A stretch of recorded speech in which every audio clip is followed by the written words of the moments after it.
Oh, exciting news here. Exciting news for me. I'm actually doing a gig in Cheyenne, Wyoming. Now, Wyoming is the last state that old fucking Billy Redface has never performed in. And at this point, I will have performed in all fucking 50 states. And that being the fact that, I don't know, I have a little of that OCD, right? Is that what it is? No, I don't know what it is. I just like, you know, at first I was like, you know what, I'm going to go to every baseball stadium. Then it immediately goes, I'm going to go to every fucking stadium that exists. You know, so if I start doing stand-up and then it becomes, I've done 3 states. It immediately, I have to do every state, and then it becomes, I have to do every continent, you know, except for like Antarctica or like places that don't want me, right? But anyways, I'm going to be in Cheyenne, Wyoming. First of all, I'm going to be in Denver, Rocky Mountain High, and please don't bring me any fucking pot cookies, all right? I don't enjoy the high. I don't. Okay? I just, it's too much. On the 12th and 13th, I believe the 12th and 13th is Wyoming and Denver, or Denver, Wyoming. I don't know which one. And then the 14th is Valentine's Day. And that's, of course, when young people go out because they're not smart enough to realize that that you can say I love you on any day of the year. You know, it's a great day to go out. Go out on like the 17th. You know, or the 16th or the 19th or the 21st. Don't go out right before. Go out after. Go out after. I say this every fucking year. You know, look at this. The Super Bowl this year is on the 7th, and the fucking Valentine's Day is on the 14th. Now, those are 2 absolute shit show days. Now, obviously, if your own fucking football team is playing in the Super Bowl, you know, you're going to want to watch it with a couple other fans, right? However, that doesn't mean that you go to one of those shit show fucking Super Bowl parties. So like I said, as always, take the fucking game, let it go for a good 90 minutes, then you come in, you sit down, you blow through all the commercials, you blow through the fucking halftime show, fast forward through all of that shit, and then when the game really starts getting down to it, you know, you're caught right up. You'll catch up in like the beginning of the fourth quarter. Then you can just kind of watch it in real time. It's fucking perfect. And you don't blow your whole afternoon. Oh, fuck. Sorry, guys.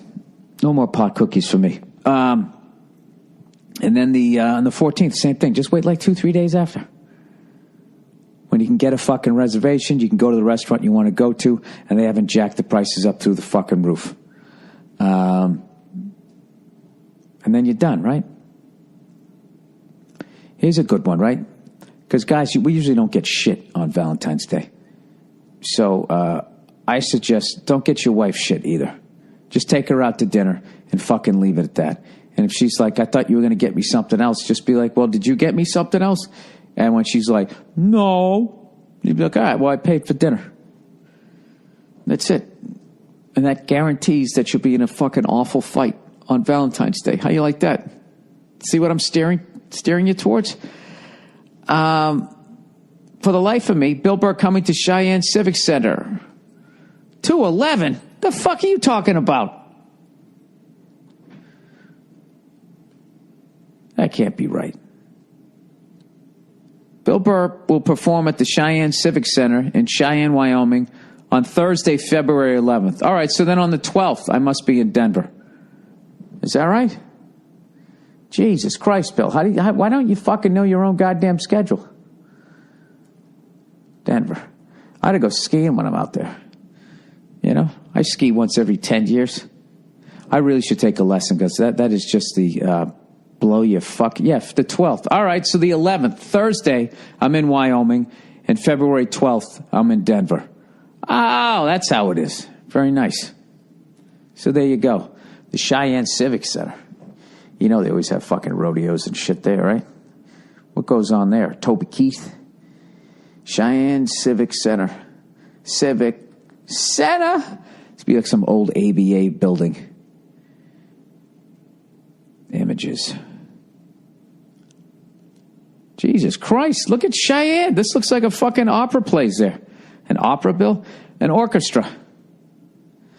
The Cheyenne Civic Center. Hey, wait. going to Cheyenne, Wyoming. What are some of the great things that happened in Wyoming over the years? Huh? Only thing you always hear is bad stuff. Isn't that place where they tied that poor kid because he was gay to the fence until he died? This isn't good. They don't have any sports teams. The fuck am I going to Wyoming for? Wyoming. Isn't this where, like, Ted Turner can ride his horse all over the place and be like, I own that. I own that too. Get off of there. Or I'll take you out of your basic cable package. Take my fucking TV out of here. Don't ever start any shit with Ted Turner in Wyoming. All right? Because he's going to come and arrest you, and then he's going to be the judge, and he's going to throw you in jail. He owns the whole fucking state, doesn't he? I believe he does, right? And also, I might be doing a surprise show somewhere locally, because I got to run my hours, so when I go to Cheyenne, Wyoming, when I get out there and check out the spread, I want to make sure they're going to be on my game. I don't want people in the crowd being like, what the fuck, man? You made us wait to be number 50 for that bullshit? Walking around in their John Denver fucking sheep coats, right? Got the sheep lining. Rocky Mountain High, Colorado. Bill, we don't talk like that. We talk like this. New girlfriend bullied by friend's girlfriend. Okay, so your new chick gets bullied by... whose friend? Well, I guess I got to read it. All right. I wanted your advice on something minor, yet difficult for me to figure out on how to approach. I've just done pretty well for myself getting a beautiful girl recently. Like she's physically attractive and has an ass I could balance a beer on. Good for you. Anyway, our friend group is a pretty good size, even though some of our friends have moved 30 minutes to an hour away. But a problem came up recently. A friend of mine from out of town recently came by with his girlfriend, and after a night out of drinking, my girlfriend informed me his girlfriend bullied her and treated her like shit in high school. All right, well, that was a long time ago. Oh, that's the next thing. He goes, I told her that was a long time ago. That's what I would have said. He goes, we're 26 now, and that she should try to approach her, to which she replied that when the girl in question said hello to me, she looked at her and just walked away. Told her that was a long time ago. Wait. And that she should approach her.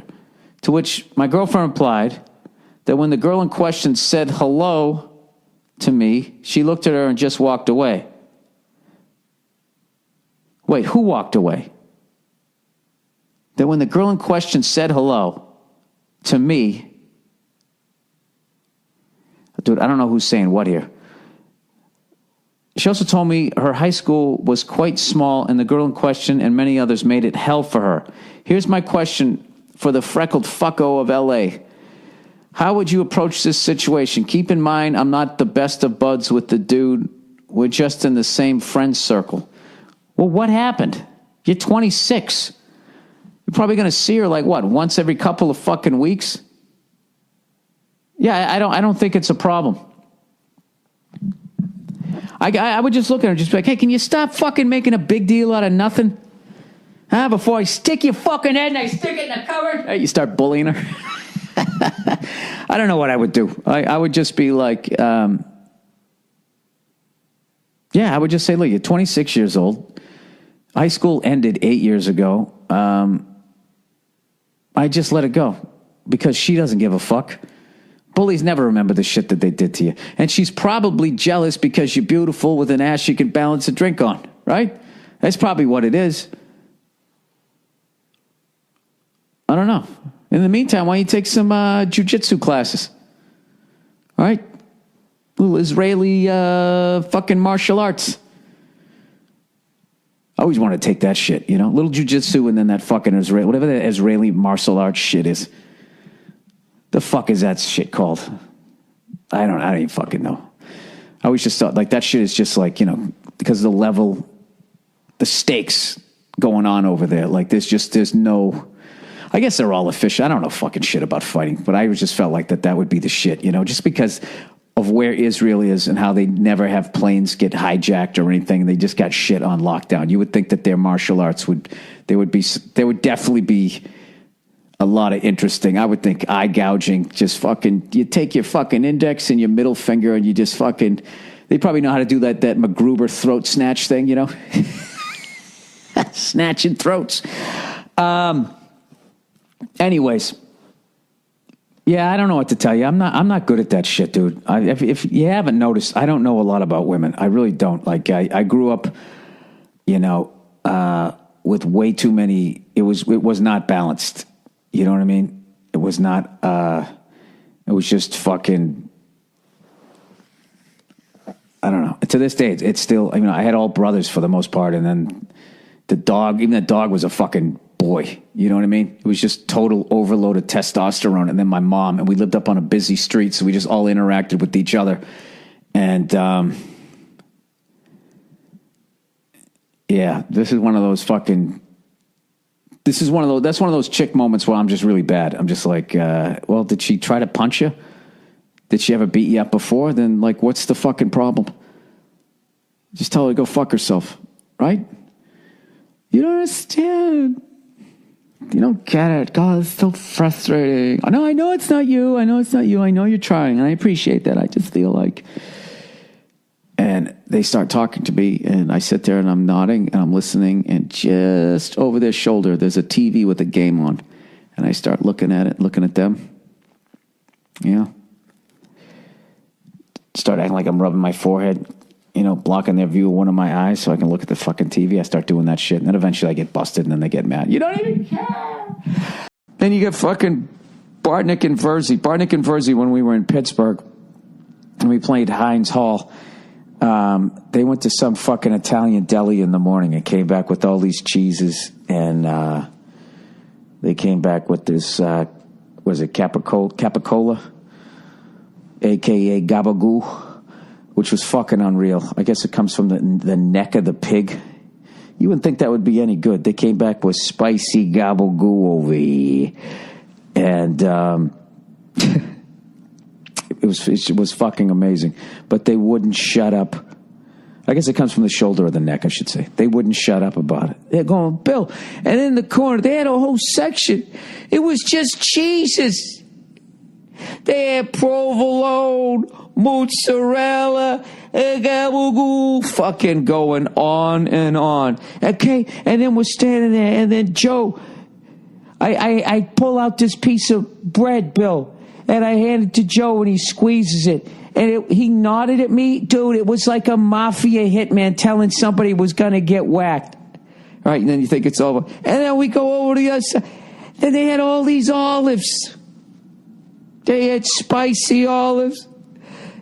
They had olives with garlic in it. And I was like, I'm getting the spicy one. And then Joe's like, oh, I'm getting the fucking garlic.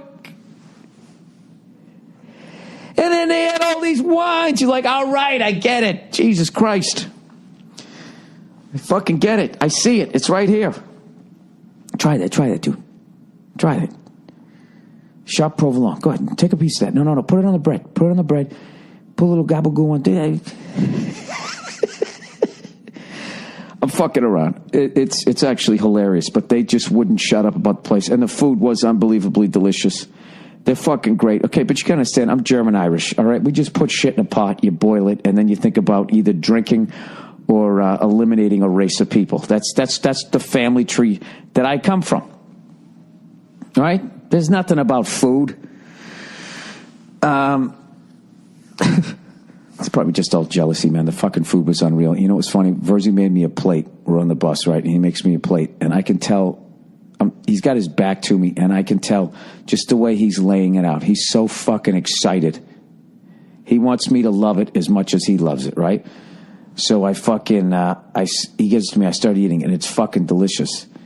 And I didn't realize he's waiting for me to say it's delicious because I'm so busy eating it because it's delicious. And then he just sort of like, just was looking at me and he goes, how is it? Is it good? And I spit take, bursted out fucking laughing. It's like, yeah, dude, it's delicious. He was like, all right, good. Like he was almost like, I don't know. Why do Italians give a fuck that much about food and everybody else doesn't? They pretend to. Nobody gives a fuck. That's why their food is so fucking unbelievable. It's the best food on the planet. You know? It's fucking... if you start to make a meal and there's an Italian person in the fucking room, if you start fucking it up, they'll get emotional. Like, oh, no, what are you doing? No. You want to put the fucking... Yeah, but what's your job to do? You just like, dude, you just do it. You just get over here. You know what I mean? It'd be like if I started playing drums and a black guy walked in. I'd be like, all right, dude, here's the sticks. You just do it. I don't know why. You're just better. So anyways, I never heard of capicola before. You know? I heard of cabbage. You know? Bratwurst and sausages and all of that fucking shit. You know, it's funny. As much as I love Italian food, I'd love some German food right now. Some kraut, some fucking giant goddamn beer stein. Dressed like I'm going to walk out of a cuckoo clock. You know what I mean? I got into Philly on Thursday night. I had the really big shoe there on Friday. So I was like, all right, let me go out and get a cheesesteak. And it was really late.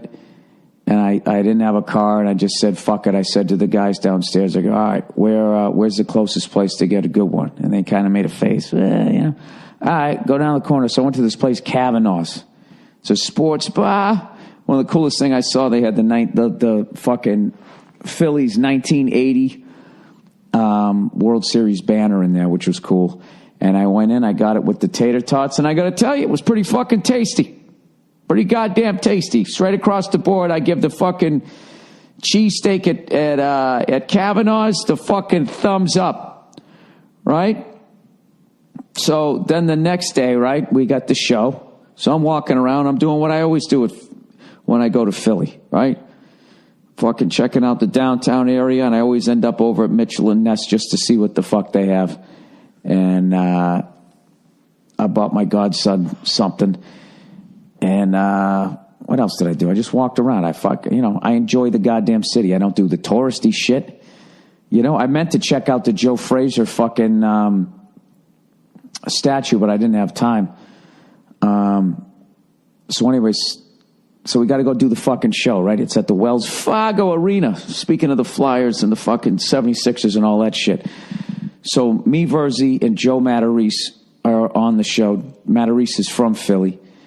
So we're driving over there. I'm using the fucking, you know, I finally changed in the phone. I changed it to a guy's voice. So at least it's a guy telling me what to do. As opposed to that fucking broad nagging me the whole way, right?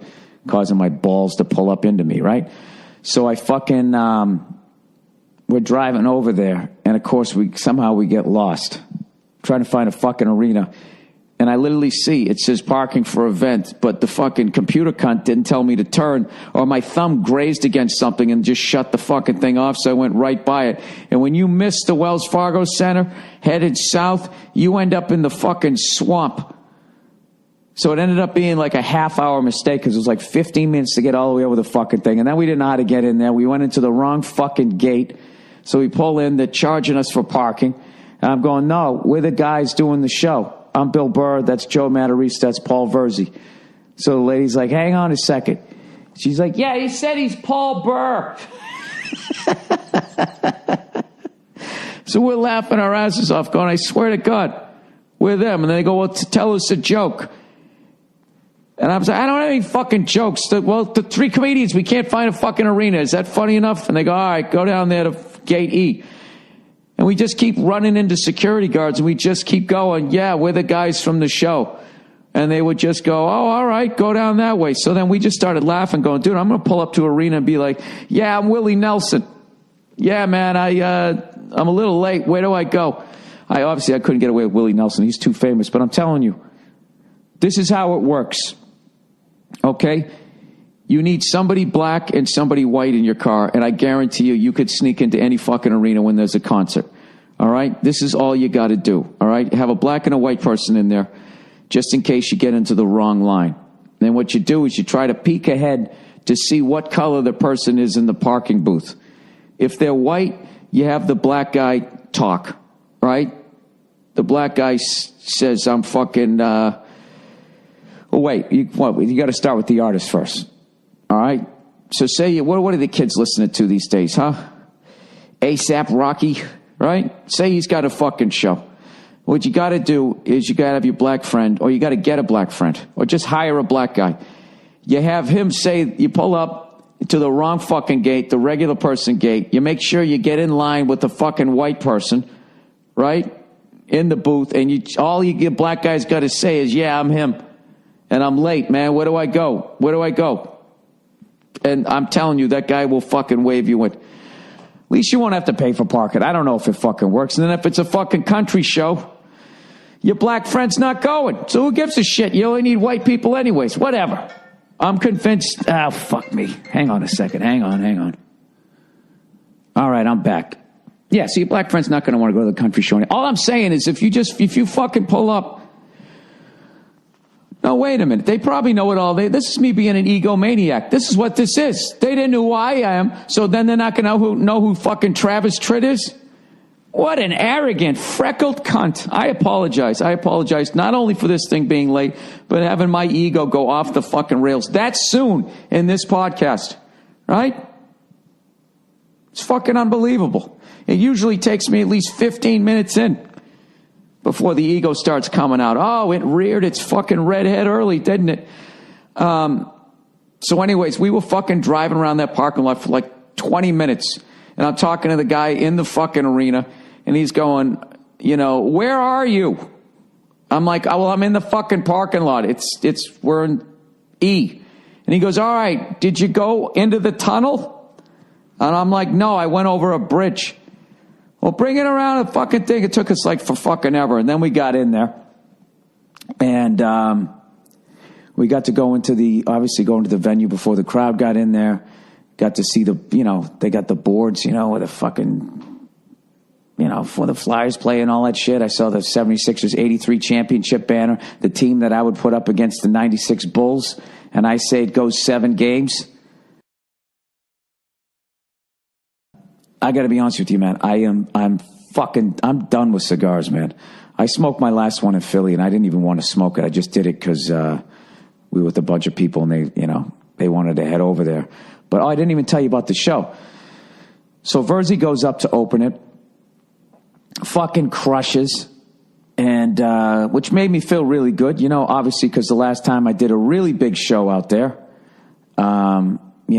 things were a little more aggressive, so to speak, and I had a lot of interviewers asking me about it because I wasn't even thinking about it because I've been back to Philly like 6 fucking times and I never had a problem.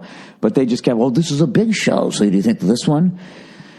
Huh? Do you think they're going to treat you like an asshole? As they say in Philly, asshole. And then Joe Matarese went up, by the way, who I hadn't seen. He's a guy I started out with when I first came to New York. He moved to New York right around the time that I did. Came up from Philly, and I came down from Boston. And, he's even funny that I remembered. He absolutely fucking destroyed, did it dead on. Was it Harry Callis? Am I saying his name right? Sounded exactly like him. Now, Philly people know him as the voice of the Phillies. I knew him from NFL Films, taking over for the voice of God. And he absolutely murdered, and I highly recommend you check that guy out if you get a chance. And you can follow him on Twitter at the Joe Matarese, Matarese, the Joe Matarese. I believe he's got a special or something like that coming out. He was fucking hilarious. And then when we were driving away, he was doing a dead-on Tony Soprano. Fucking dead-on. It was unreal. So we had a great time, and then we ended up going out and we smoked some cigars. I was a good boy. I had 1 glass of bourbon. That was it. I smoked the cigar, and me and Verzi were at each other's throats, fucking arguing sports. And then when we left, we got cheesesteak number 2. Number 2. And where did we go? We went to something like Mike's Princess Steaks or something like that. I can't even remember. I don't remember the name of it. But that one, I thought the bread was good. I thought everything was good, but the steak. I thought the steak wasn't as high a quality as what I had at Kavanaugh's. And I'm not even talking about was it Pat's and Geno's? I've been to those fucking things. I'm trying to go to the satellite ones. I didn't even get to the ones. That roast beef one was closed by 7, so I never made it to that one. But I still had a good time. But Jesus Christ, what a fucking shit show. If you want to see a shit show, get a fucking cheesesteak at 2 a.m. in Philadelphia on a Friday night. Good Lord. People just swaying in the fucking breeze. Right? And then the people I walked in with, they were fucking hammered too. I wasn't. I'm fucking sober, right? Go walking in. Matt Reese goes like way too loud, like drug voice. He goes, yep, every fucking loser in Philly out here to get a cheesesteak. And I was like, Joe, shut the fuck up. Shut the fuck up. You know? And then first he goes, Jesus Christ. He goes, look at the haircut on that fucking animal over there. Way too loud. Way too fucking loud. I'm going, Paul, shut the fuck up. Shut the fuck. So I was that guy. I was basically not even a designated driver, like a designated walker. And everybody in there, I swear to God, was swaying. They were so drunk. Like 90% of the people in there were swaying. I felt like I was on a fucking ship and I was some salty dog who had his sea legs and everybody else was just sort of fucking floating around. So anyways, we get the cheesesteaks. I fuck up the order. The guy's all impatient with me, and I was going to be, oh, you're doing that Philly thing where you get all fucking impatient because I don't know how to go, yeah, give me 2 wit, give me a whiz wit, no whiz not, you know?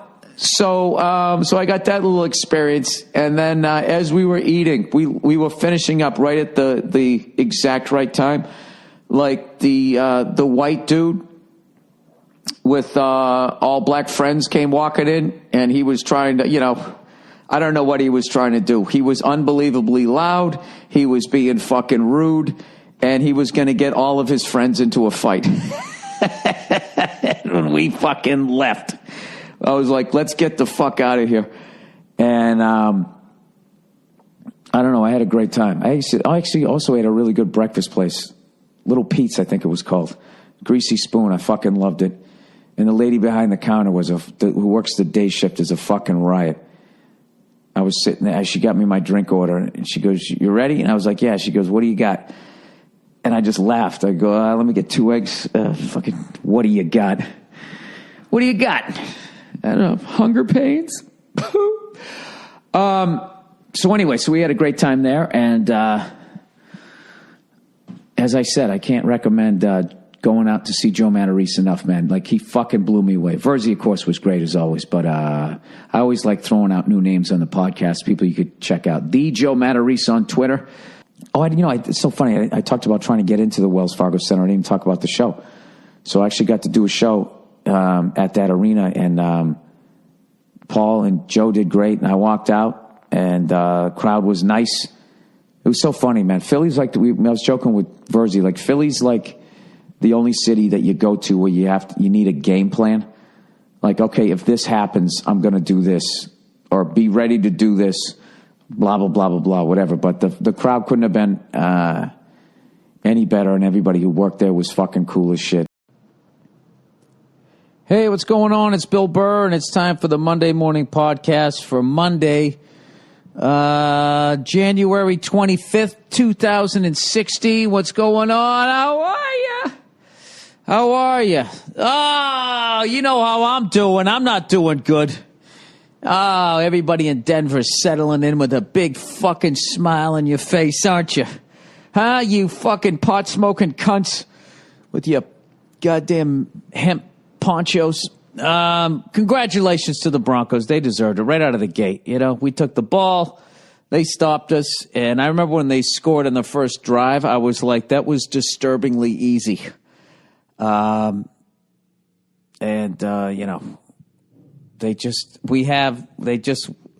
Von fucking Miller. I mean, if he was in the backfield any quicker during the game, he'd be taking the fucking snap. I mean, it was brutal. We just didn't have any answers on the offensive line.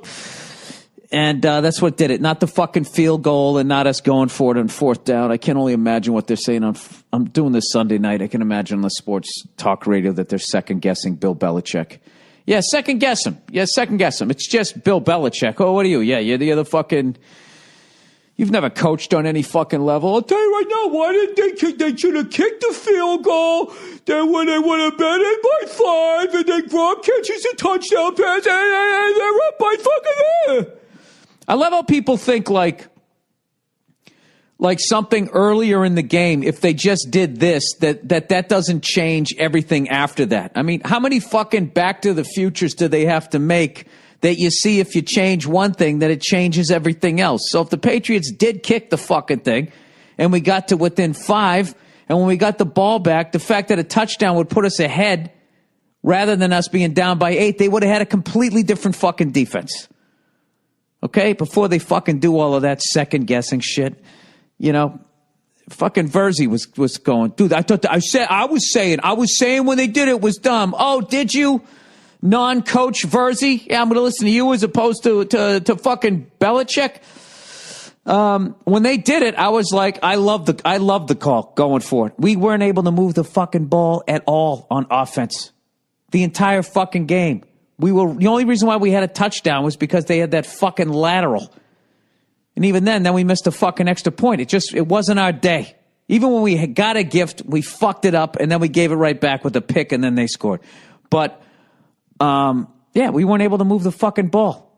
Every time Brady went back, there was somebody in his face, chomping at the fucking his legs as he was trying to throw the fucking thing. You're that close. I agreed with going for it. It didn't work out, but, that's how life is sometimes. So, but it was a great season, and for what they accomplished with all the injuries and all that type of shit, it was amazing. And I got to tell you, I'm definitely rooting for Peyton Manning. I'd like to see him go out like John Elway. It'd be pretty cool if another guy in the Broncos does that. But then you got to love Cam Newton, Jesus Christ. The only thing I don't like about Cam Newton is one more person tells me there's nobody having more fun than him. I'll tell you right now, there's nobody having more fun than Cam Newton. Cam Newton, he's like a kid on Christmas. He's like a kid with his second birthday. It's like, I get it.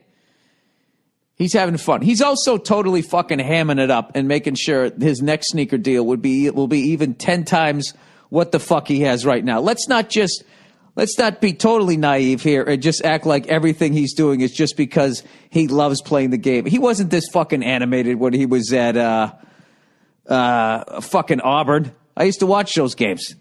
Root against Alabama. I used to root against him, so I would watch, and he wasn't doing all that shit.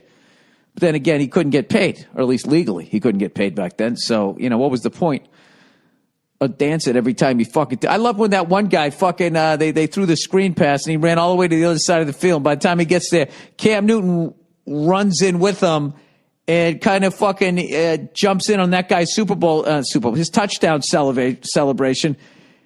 And then the cameraman is just following Cam Newton for the rest of the time. And in my business, that's called not stealing a scene. It's called Jesus Christ, I don't do enough acting to even know. Stealing a scene is when you're better than the other person. Upstaging somebody. He was upstaging him. So I just don't need anybody else telling me how much fun Cam Newton's having. I get it. He's having a good time, but he's also completely hamming it up because when he does, he makes $1 zillion. However, as crushing as the Patriots' loss was, like I literally had to go for a walk after they lost. And I got to tell you, I felt like we were going to lose that game. Sometime in the second quarter, I was just like, this, I can feel it. This just isn't our day. It just wasn't. Brady never, they were all over him. He never got comfortable. And he wasn't screaming and yelling and getting people going. But our fucking defense played great. But I don't know. Sometimes you just feel it. It's just not your fucking day. So I literally had to go for a walk. I went to the bank. I mailed something. I got the car washed. There was like nobody there. It was like a ghost town. It was just like, some fucking nerds or whatever who don't give a shit about sports and some poor bastards who had to work. And, I went to the car wash and then I went to this, I don't know, Mediterranean, Middle Eastern, whatever the fuck it is. Got one of those wraps, the shawarma wraps, whatever the fuck you call it. And it actually worked out perfect. I walked a few blocks over. I got the wrap. I ate it. I watched some of the Carolina-Arizona game. And then when I came back, right as I came back, the guy was finishing my car and he put his hand up like, whose car is this? It was fucking perfect. Perfect timing. That was about the only good thing that happened during those 3 hours of watching that fucking game. But anyways, I got to tell you, as bad as the feeling I had when the Patriots lost, the one thing that cheered me up was watching that Carolina fan fall out of the fucking stands. That was one of the funniest fucking things I've seen in a long time. He just he mistimed when the player was coming down. I think he just ran down and he just misjudged where the rail was. And he just slammed into it and just went right up and over, straight up and over. I mean, if you put a coat rack on wheels, it would have landed lighter than this guy did. There was just nothing athletic about him. It was just all fucking, was it inertia? Is that the proper physics term? He just ran down. I just wish I could have heard his thoughts when he was at the tipping point, when his legs were right up, pointing at the 12 and his head was at 6 o'clock, right as it started to come around to about 11:45. You know he was lying to himself, hanging onto the rail like, I got this. Ah, fuck. Oh, his stupid dad jeans just shooting up in the air right from the gap. It just fucking lands on the ground. I liked when he got up too, and then he tried to like climb back up in the stands, and that dude was there like, no, buddy, why don't you just walk around? We don't need you falling down again. I'll tell you what the funny thing is there's going to be some lawyer scaring the fuck out of the owner of that team. That emotionless maniac that they kept cutting to when he would just be sitting there like he was listening to the verdict of his own murder trial. The fuck is with that guy? Is he just focused on the Super Bowl? Everybody in his luxury box is going nuts. He's got his fucking furred up wife. That's when you know you got money. When your wife has a fur coat and hasn't been spray painted, that's when you know that that you guys are living a level of wealth that you don't even run into commoners, do you? There's always some cunt that's got to come along and fucking spray paint somebody's fur coat, which I've never understood. It's like the animal died and now you're just going to throw out its hide. At least it was a jacket. You know what I mean? Like if somebody came and killed me and made a jacket out of me, I wouldn't want you to spray paint it. And then they're just going to throw it out. And then I'm just like a fucking jacket, in a landfill, right? Floating in the ocean. Let the bitch walk around with it. Anyways, Jesus fucking Christ. I'll tell you right now, nobody's having more fun in the National Football League. Oh, God, I was watching the game with a buddy of mine. We were just throwing out the cliches. I'll tell you, he gets here. He's the first one here, and he's the last one to leave. I'll tell you right now, you give me 22 guys like that, and I could coach this state to a Super Bowl. I'll tell you right now, you have to know where you are on the field. Why would you run a 5-yard route when you need 6 yards for a first down? I mean, that just doesn't make any sense. I'll tell you out there, they're just having fun out there. They're just having fun. That's what this game's all about. They're out there, they're loose. He's just out there slinging it. Anyways, and just like that, my fucking football season is over. So who do you like in the Super Bowl? The Super Bowl. Who do you like, Panthers or Broncos? I was impressed that the Panthers fucking were kicking the shit out of Arizona and they didn't take their foot off the gas pedal this week. I don't know, but the Broncos have that fucking defense. But our offensive line stinks. It doesn't stink. We're just banged up. So I don't know. I don't know how good the... I don't know. You know what? I don't even fucking know. I'm still so fucking annoyed by that goddamn... The finality of... Not even that we lost, because I felt Denver was the better fucking team. Goddamn motherfucker. All right. That's it. So you see when the Patriots' iPads went out? That was strange, huh? Did the Broncos go out? Isn't that weird? That's just one of those strange things. Just one of those fluke things that happen to happen. And it's all good. It's all good because it happened to the Patriots. Now, had it happened the other way around, and it was in our stadium. Oh, Jesus. How many months would ESPN talk about that? You know, Verzi called me today instead of former quarterback. I think it was for the Giants. I don't even know. It was saying, like, yeah, we used to take air out of the ball all the fucking time. Everybody did it, and everybody does it. Once again. And I know you guys are like going, Jesus, Bill, how long are you going to harp on this? Well, they talked about it for fucking 8 months, you know? I think since, you know, the judge threw it out of court, I mean, it hasn't been 8 months since then, has it? September, October, November, December, January. You got another 3 months of this shit. Anyways, enough of that shit. All right, Bill. Enough already. We get it. Your team lost, and you're in a cunty mood. Thank God that guy fell out of the stands. He didn't even look that drunk. I just loved his fucking Gap jeans, just fucking straight up in the air. All right, that's the podcast for this week. Once again, congratulations to the Broncos. Congratulations to the lady who got a job. I'm going to end this positive. Congratulations to the lady who got the job there with the Buffalo Bills. I'm sure you're going to do a great job. I'm just a grumpy old fucking man whose team lost. All right? Congratulations to the Panthers. I look forward to seeing Cam Newton, you know, play against Peyton Manning. It's going to be great. I love that he called him the sheriff. I thought that was cool. You know, the best of the old versus the best of the new. So I'm an old fucker. So I'm going to have to root. I got to root for the Denver Broncos, the AFC, and Peyton Manning. Even though I love the Panthers and I love the way they fucking play and their defense is the shit.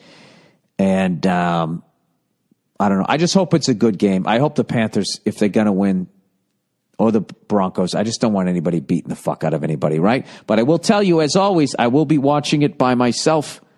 Okay? I'm not going to, I might go to a Super Bowl party because my team's out of it, but I don't think so. I want to see Peyton's last game, and I hope he goes out like Elway, and I'm going to do what I always do. All right? I'm going to tape the game. You let it go for a good 90 minutes. As I mentioned, you shut your phone off, you get the grill going, you crack a couple of beers, you know, you make yourself a burger or two, you invite a couple of friends over, and then you go, all right, let's sit down and watch it. And you blow through all the fucking beginning, and the home of the brave, right? Boom, kickoff, and there we go. Blow through all the fucking commercials, fast forward through Beyonce lip-syncing during halftime. You'll get caught up halfway through the third fucking quarter. And if there were any cool commercials that you missed, you have them recorded, but someone's going to put them up online anyways. You're not going to miss a fucking thing. And you can watch the Super Bowl in about, I don't know, you can watch it in about 2 hours and 20 minutes, 2.5 hours. It's fucking tremendous. All right? God bless you guys. Yet go fuck yourselves. And I'll check in on you on Thursday. All right. All right, lesbophobic grandmother. Dear Billy Ballbuster, before I get to what I want to talk about, I just want to say that I'm a big dude, and you, sir, have inspired me to lose weight. Good man. Since April 3rd, I've been working out almost every day and have lost 35 pounds. So thank you for that, Bill. You're a legend. Dude, you're a legend. That's fucking tremendous. That's what you got to do. Go to the gym every day. My big thing is I'm on the road for 2 weeks here, so, you know, I've actually stayed on my gym schedule. I went to the gym the first day. Second day was my day off, and now the next 3 days in a row. I do 3 on, 1 day off. So I'm doing my podcast, and we're driving down to Cincinnati. So when I get to Cincinnati, you know, it's not a long drive, so I'm gonna do the old treadmill. Hopefully they'll have a pull-up bar or something there, so I can do my pull-ups and that type of shit. Because I have a bet with Paul Verzi that when I'm 70, I'll be able to do 10 of those fucking things. I was actually thinking the other day, if I could pat myself on the back as I was on my pegboard in my garage, which I have the long, skinny one that I actually hung sideways. So I just go along the thing sideways because, you know, you need like fucking, you need like a fucking, you know, 10-foot ceiling. Probably 11 with the size of my head to go up a pegboard and have the headroom to get up to the top. And I didn't want to hang it lower and start, you know, with my fucking basically on my knees. For whatever reason, I didn't want to do that. And I was going across the pegboard. And I was actually thinking at some point going, dude, I'm 47 years old going across the pegboard. At some point, I got to be impressed. That's pretty impressive. And after Burr Kreischer gave me that Men's Health thing to increase your grip strength that really helped me on the fucking pegboard. And also my technique, I held, when you hold it, you got to have it, your forearm's almost touching your bicep, and you got to have it, and then the rest of your arm is basically right on your side. You got to get in close, so you got more leverage. I had my arm too far away from my chest, and I couldn't do it. So anyways, he goes, a few years back, my parents got divorced after 17 years of a bad marriage. What put the final nail in the coffin was my mother's secret relationship with another lady who is now her girlfriend, who I'll call Kate for the sake of this email. Kate with a K, not with a C, like old Bruce there. She has since moved in with us, which sounds weird, but my brother, sister, and I all have a great relationship with Kate. Also, it wasn't just something oh my God, can you imagine that poor bastard? What a mind fuck that is. Dude, if you're in a relationship, okay, and it ends, and it turns out the other person's gay, I mean, you have to be sitting there going, this person never loved me. I just wasted my fucking life. And then on top of that, your family bonds with the new fucking lover. That's just a double mind fuck. Like, is there any sympathy for me? What the fuck I'm going through? I legitimately love this fucking woman. Wow. Anyway, she has since moved in with us, which sounds weird. My brothers and sisters and I have a great relationship with Kate. Well, that's good. That's actually progressive. Also, it wasn't just something my mom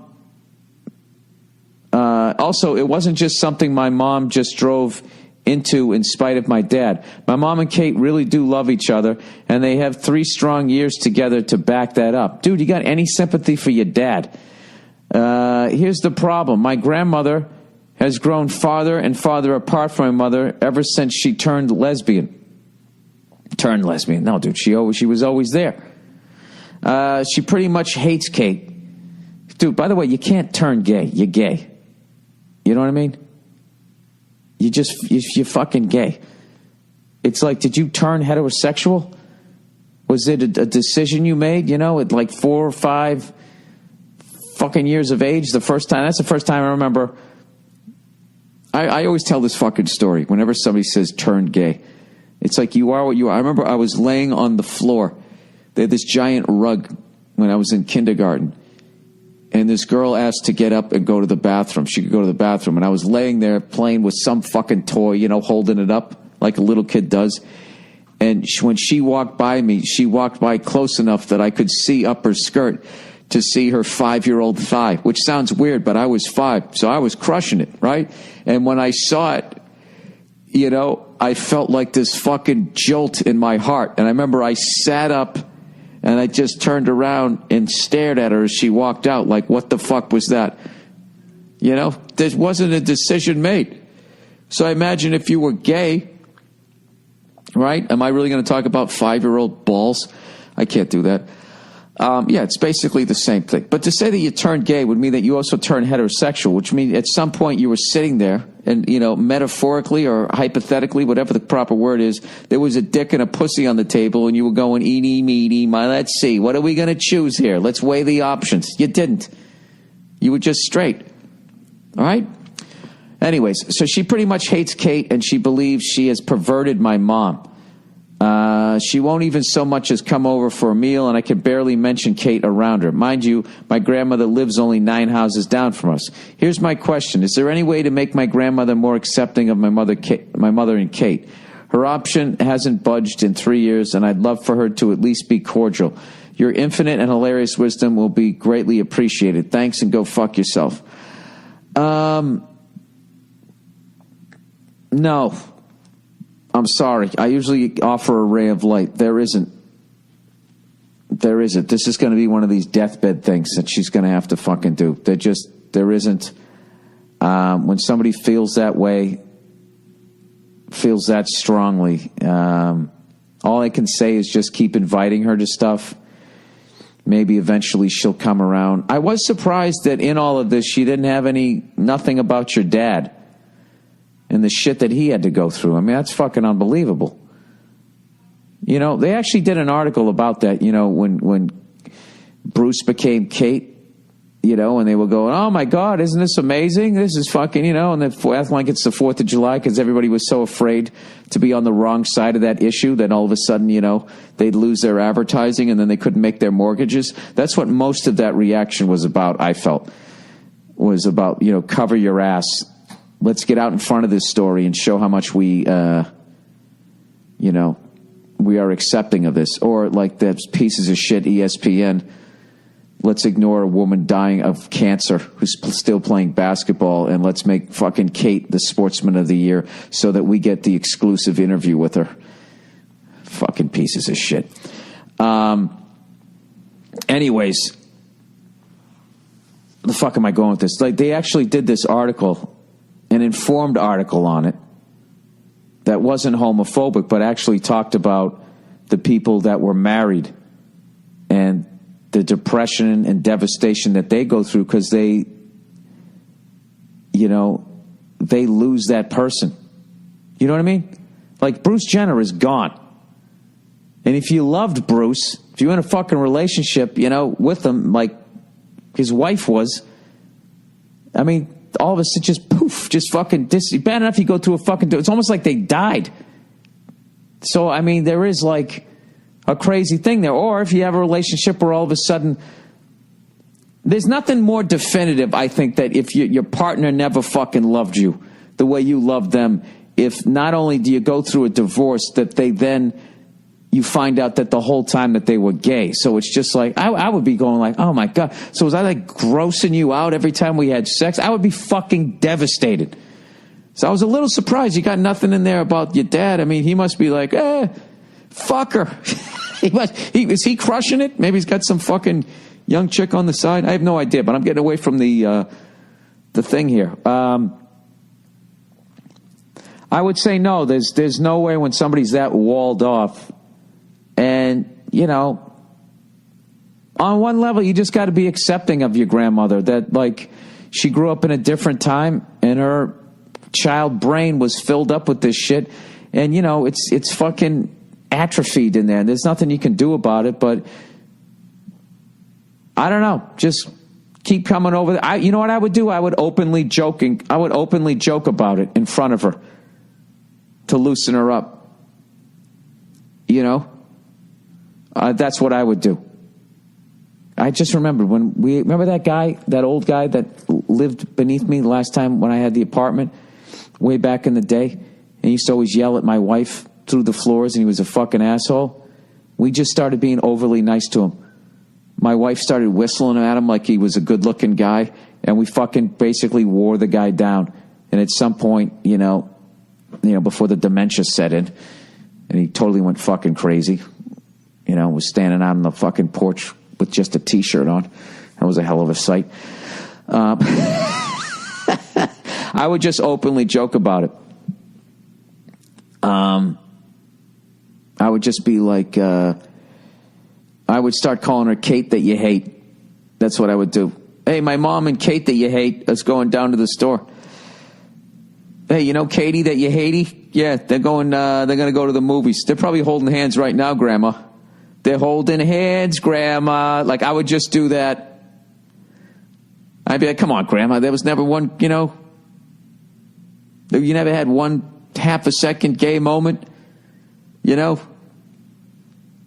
There was just one girl. I don't know what she did. You're just admiring her beauty, and I don't know. Maybe you just wanted to kiss her on her shoulder and just try to gross her out. And just, I'm just kidding. I would, you know what? I would break her balls about it. Every time I saw her, I would do that in the beginning, and then I would talk to her about whatever I wanted to talk about. That's what I would do, and see if he could. And then I would tell Kate that that's what I'm doing. And then when Kate was there, I'd be like, hey, Grandma, there's Kate that you hate. Oh, Haiti Katie, there she is. Look at her. You know, as much as you hate her, you got to admit this is a hell of a meatloaf sandwich. Granted, you don't want to know where those fingers were when she was making it. Don't take it that far. Sorry, had to get out of it with a joke. You know how FanDuel and DraftKings are fucking up right now? If they just admitted that they were gambling, the whole thing would go away. Other than that, there's no story. That stupid scandal where they're going, they had inside information and people at fucking DraftKings gambled through FanDuel and made hundreds of thousands of dollars. What inside information could you have? Did they pay off a referee? How do you get inside information? Are they talking to somebody there who plays in the league? Some quarterback for some team, they pay him off to win a couple $100,000. It doesn't make any, they didn't have any fucking inside information. There's no fucking way they did. They didn't. They just had the decency to not gamble within their own site. They went to another one and they fucking won. That's all. Right? I saw the guy who runs DraftKings. He was on TV trying to explain why DraftKings is a game of skill versus betting against the line. He goes, well, if you bet against the line, it's 50-50. You know, you either win or you lose. It's like, it's not 50-50. Have you ever gambled in your life? You bet against the spread, you lose. You could win that week. But if it's 50-50, why would there even be a sports book? So we keep handing back the same fucking $100 over and over again? And then he's like, well, this thing, you know, if you just go pick a bunch of players and you don't know what you're doing, someone who has better skill than you will win every time. Like, that's the loophole, which is fucking true, but it's still gambling. Because in the end, it's like, yeah, and then when I lose to that guy, I lose money because I wagered that I was going to be better than them. What it all comes down to is why they gave me shit and why they stopped advertising on here is they didn't want me to call it gambling, even though they knew it was fucking gambling, because they fucking want to stay in business with the leagues.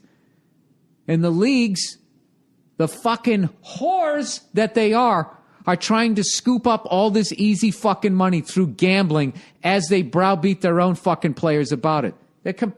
Which, whatever. I mean, that's the American fucking, that's actually the human way. But to sit there to be as transparent as this, to just obviously be what the fuck it is, and to sit there and be an apple and sit there and be, no, I'm a fucking banana. You're not. No. I'm not a fruit. I'm a banana. See, apple. You know, you just can bite right into it and you're right to the fruit. A banana, you got to peel it. The fruit's on the inside, so it's not a fruit. Oh Jesus! You know what I really think the biggest problem with FanDuel and DraftKings is that they're young people that all of us that came up with this thing, and now both those companies are worth $1 billion each. And I think they're so young and so came out of nowhere that they didn't know what palms to grease when you're in a national gambling site. You know what I mean? There's all kinds of fucking town cars that have to pull up, and you got to be handing them little packages of fucking money and blah, blah, blah, blah, blah, so everybody will look the other fucking way. You know what I mean? Because as bad as what FanDuel and DraftKings are doing, what those fucking cancer awareness people are doing, all right, and people that get in bed with them and they sell it to you as though, buy this pink jersey and all the money from this, when they say a portion, I mean, you think more money than not is going to go towards actual cancer victims, right? And then you find out it's like fucking 8%, and then that 8% goes to the pink lady, right?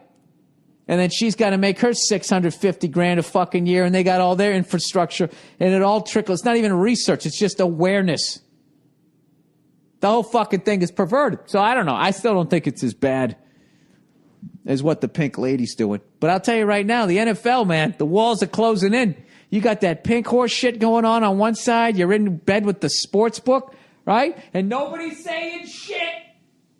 Nobody's saying shit because you make ESPN so much fucking money.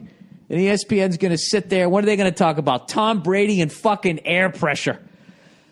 All right, I've beaten that to fucking death. Oh, Jesus Christ. Who would know better about hypocrisy than a fucking hypocrite like me? Anyways, all right, wife thinks I'm nuts. Hey, Billy Da Vinci, my wife thinks I'm losing my mind. Well, join the club. A couple weeks back, I told her that I, at the ripe age of 49, want to learn how to paint. Dude, that's fucking great. That's fucking, dude, this is the thing, man. If you want to stay excited in life and if you want to fend off depression, like this is a really depressing week for me, man. my uncle passed away, and he's just the greatest guy ever. And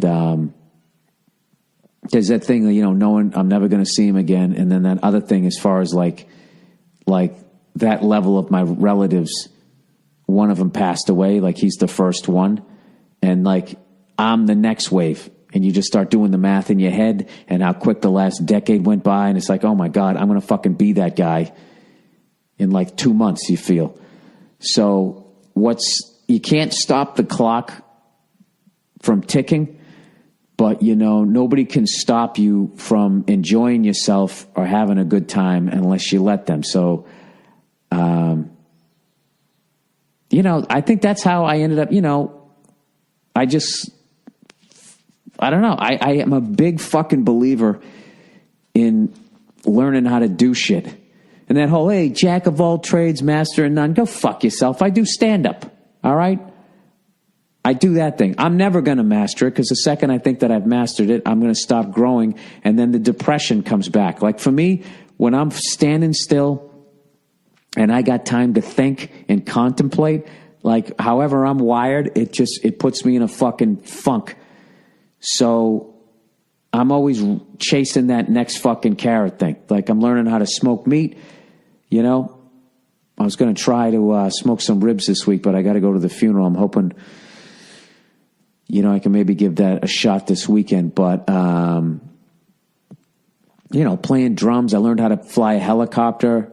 I got into old cars and stuff, and I have like, I don't have a tremendous amount of knowledge in any of that shit, but other than obviously I got my pilot's license, I had to know what the fuck I was. I kind of know how to do this.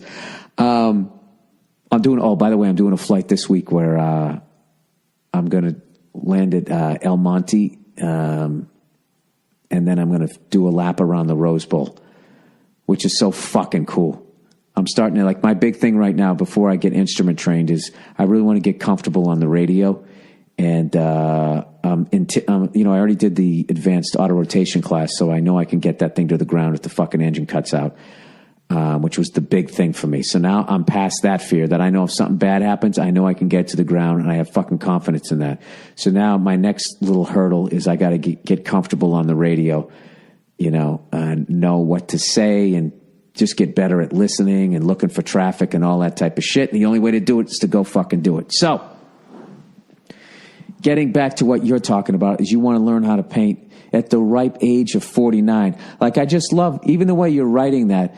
I mean, I don't want to put words into your mouth, but the tone underneath that is that you shouldn't be trying new things or learning new things at 49. You should be set in your ways. You should have your fucking routine. And for some people, that is comforting. But, dude, fuck that. If you want to learn how to paint, I don't give a fuck if you're 89. It'll keep your mind active as opposed to sitting there rotting in between your ears. So anyways, he said, I'm ripe old age of 49, and I let her know that I want to paint. She immediately changed the subject to shed she immediately changed the subject to the shed, that needs cleaning out. I explained to her that one has nothing to do with the other. I can clean the shed and learn how to paint. I'm self-employed. I brought it up again, and she rolled her eyes. I love my wife, but this has me wondering, what other things has she shot down in the past that maybe I just accepted? You talked about that in your last special. What's my move here? I don't want to pass over this. I'd rather address it and fix it.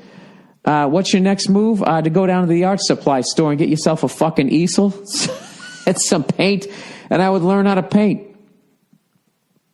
This is the deal, dude. She has no fucking argument here. This is like literally you want to learn to do something that's going to make your life more enjoyable. And that's what I would say. I would just say, listen, I want to learn something that's going to make my life more enjoyable and fill me with happiness. And doesn't involve me fucking another woman. So what exactly is your problem? Lady, right? What is your problem? If you want to address it, like, dude, you're going to destroy in this. Just sit down and just say, listen, I need to talk to you about something.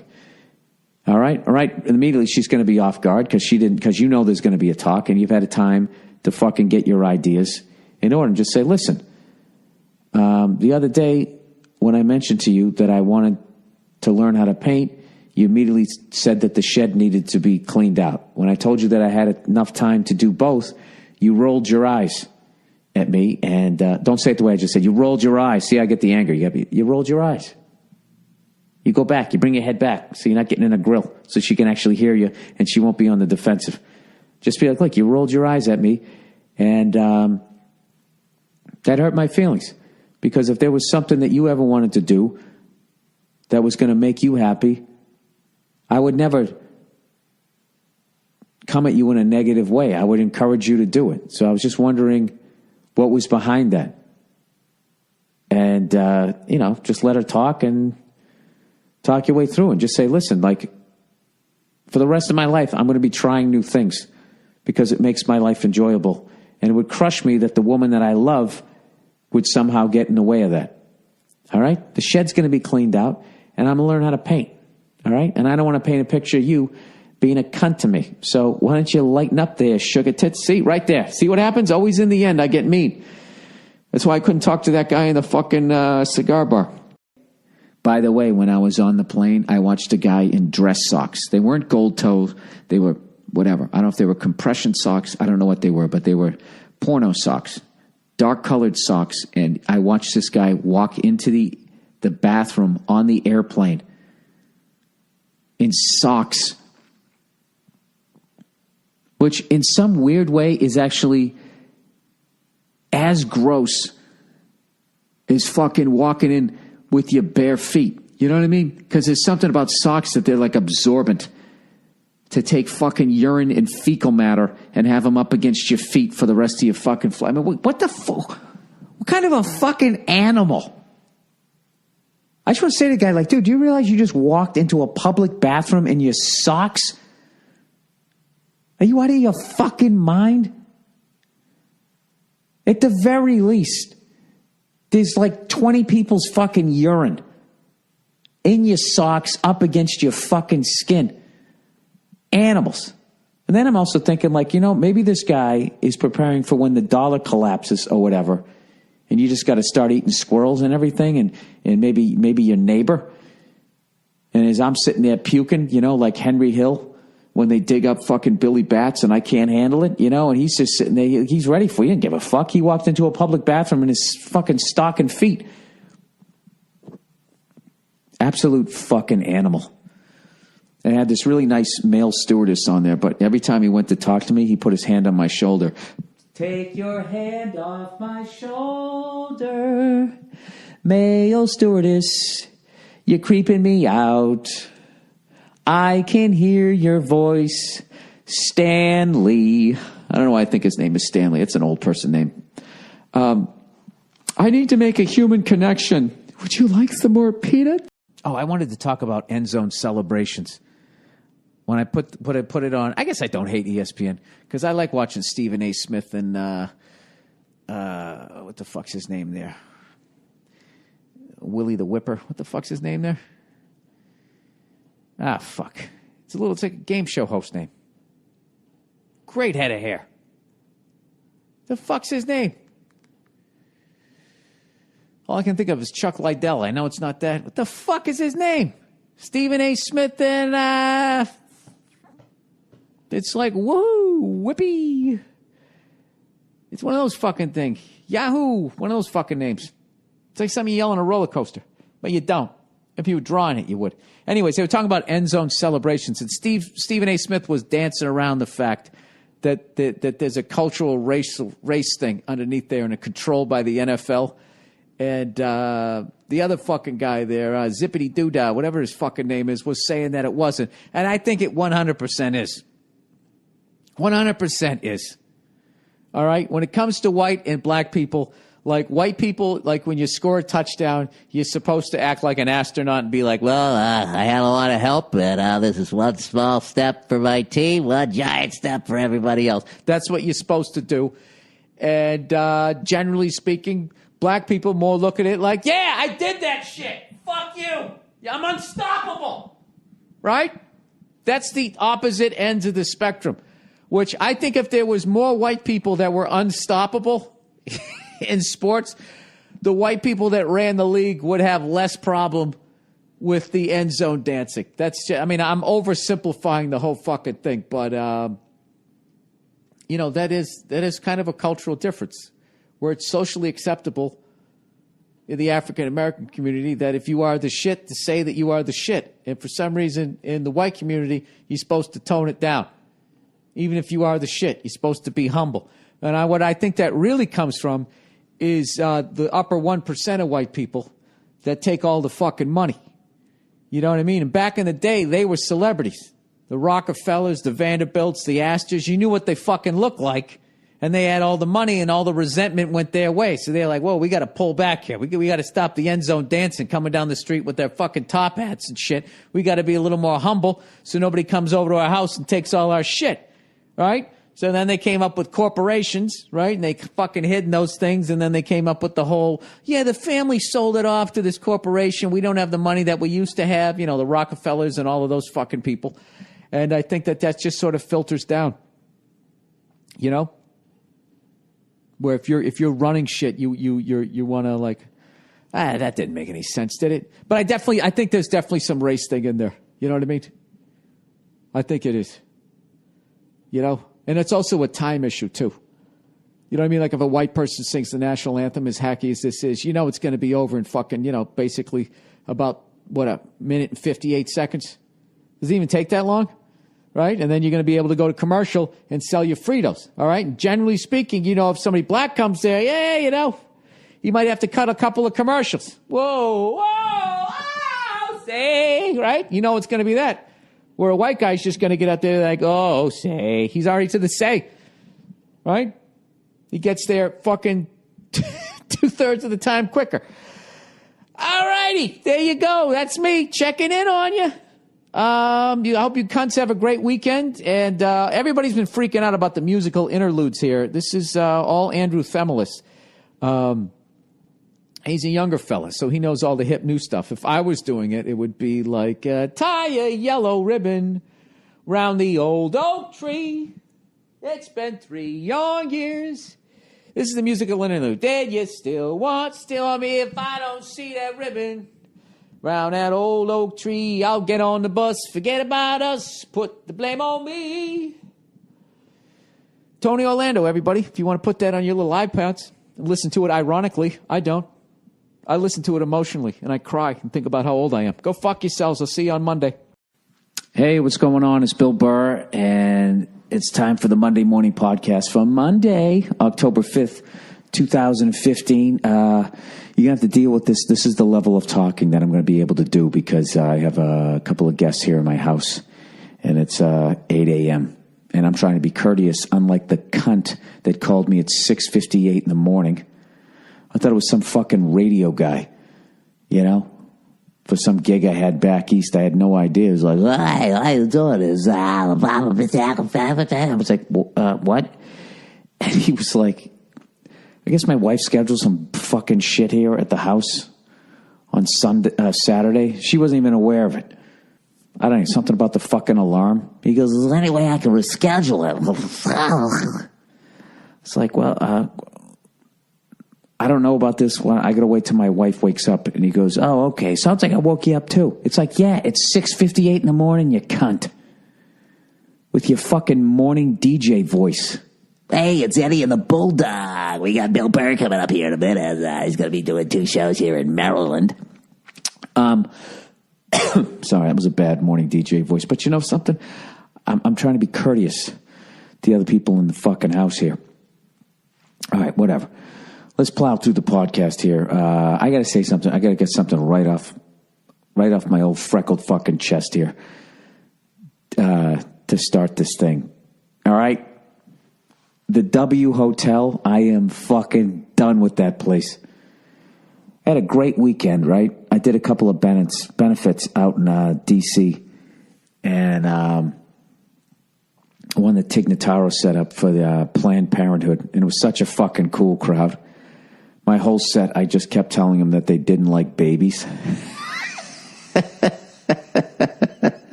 One of of my favorite things to do when you do a benefit is you go out there and then you act like you don't understand the point of view of the people that are doing the benefit, unless it's something fucking horrific. You know what I mean? Like if it's, kids with cancer or something like that, then I behave myself. But if it's like Planned Parenthood or, the right to life. If it was the right to life people, I would tease them that they haven't looked at a census and how many people are on the planet. Hey, let's keep having more babies. I would just do something like that. Anything to just kind of kill the fucking tension of the one subject that you're not supposed to talk about. So it was just an awesome crowd, and I kept going back to that. And they had a great sense of humor about themselves. They kept laughing when I was saying it. The rest of my act, it was a little touchy. DC's really fucking touchy, by the way. What I found, if you perform at the DC Improv, though, it's a great crowd. You get a couple of uptight people there or whatever. But like once you get out of the clubs and it becomes a bigger event like that benefit that was at like a theater, it's just this really weird sort of pay attention to what you laugh at kind of thing. Like it feels like a political fundraiser for whatever fucking reason. But Friday night they were cool. And then on Saturday, did the addiction benefit that Marianne Giraldo, Greg Giraldo's wife, put together. And Jesus Christ, what a fucking show that was. Everybody murdering. Tom Papa putting on a clinic. Nick DiPaolo. Judy Gold. Tig was on that one too. Gary Owen. I mean, it was just a monster show. I know I'm going to forget a few people, but everybody was, what was really cool was just a bunch of different styles, and everybody with their own style absolutely fucking destroyed. And dude, I got to tell you something. Nick DiPaolo, man, is probably the most underrated comedian out there, man. If that guy's playing in your area, you got to go see him. He's fucking, if you want to see just like completely uncensored, somebody just saying exactly what they're thinking, that's the guy to go see. And he does not take an ounce of shit from anyone in the crowd. Not like you should be giving him shit, but I'm just saying if he addresses groaners, put it that way, is the best way to put it. But so it was great working with all those guys, and just had a great fucking night. So anyways, so after the show, Saturday night, me, Tom Papa, and Al Madrigal, we all go out to dinner or something like that, right? Have a couple of drinks, and then we head back to the fucking W Hotel, or me and Tom did anyways, because that's where we were staying, dude. And it was just an absolute fucking shit show. That hotel, I'm not saying is a bad hotel, but that hotel is for young people. That's not for a 47-year-old fucking freckled douchebag like me. I just couldn't get over the level of shit-faced. This is coming from a drunk. How fucking hammered these people were. First of all, I walked by the W Hotel at like, who the fuck was I with? I was with somebody. I don't know, the whole weekend kind of blended together. But I swear to God, it was the afternoon. And these three like hot chicks come walking out with tattoos on their titties, like script writing. They were whores, just walking right out. I'm not saying professional. But, if that's your daughter, you're just talking to a wall for the rest of your life, being like, I completely fucked up. Script writing on your titties. I'm telling you right now, if you are a man and a woman walks up to you with script writing on her fucking titties, I'm telling you, you run in the other direction. All right? Nothing good is going to come from that interaction, okay? And if there's any ladies listening out there, I challenge you to find a wholesome woman who's going to be a good mother with script writing on her titties. All right? I'm sure you can find one, just like I can find a white guy that can dunk a basketball. There's always fucking exceptions. All right? But I'm just saying, generally speaking, not even generally, 90% fucking speaking, my favorite percentage, 90%. You just run in the other fucking direction. So anyway, so we come back from the fucking dinner. And dude, like, this woman was so, outside, this woman was so fucking drunk. Like the kind of drunk you get when you're in your 20s. You don't know how to stop, right? Leather pants, right? Dressed like, she's going to be in a Rihanna video. she's so drunk, the guy she's with is trying to hold her up, and she's got her head buried into him like she's in like a rugby scrum. Just sort of trying to walk into him. He's going, sweetheart, sweetheart, sweetheart. And we kind of was like, Jesus Christ, what the fuck? As all these, fucking tattooed titty hoes are walking out of the W. What's so funny is when you check into the place during daylight hours, like it seems like a nice hotel, but they always have like the fucking club or the club, D-A apostrophe, whatever the young kids say. And somebody's up there spinning, right? When the fucking... It turns into an absolute fucking shit show, and nobody can hold their alcohol or fucking did too many drugs. I don't know what it is. So anyways, this lady is like buried her head into this guy and is like, she's trying to like get a first down. And we looked away, and then all of a sudden you heard, boom, the unmistakable sound of a head hitting something solid, and she had fallen down on her backside, and her momentum carried her into the cab, the side of the cab that they were trying to stick her into, and she fucking banged her head. And then she got up and was laughing. And I want to say it was because she was a dumb cunt. All right? Now, somebody could say, well, why don't you look at it like, she's got a sense of humor about herself, like the Right to Life people. You know what? She was too pretty to have a sense of humor about herself. And that's probably my, issues with those types of fucking women, which, of course, most of it is. But, yeah, I would just say, no, she just was like, oh, this is funny because there's no consequences to anything I did because as drunk as I am, I probably only paid for one fucking drink this night. You know what I mean? Oh, there's the stupid laptop. Let me know I got a fucking message. Yeah, I think she just was enjoying the attention. And then her boyfriend finally snapped and was like, will you shut the fuck up and get in the fucking cab? And she was still laughing. You know what I mean? And I bet when it happens again, she'll laugh again because no one will ever slap the shit out of her because she's a woman and it's against the rules. You know what I mean?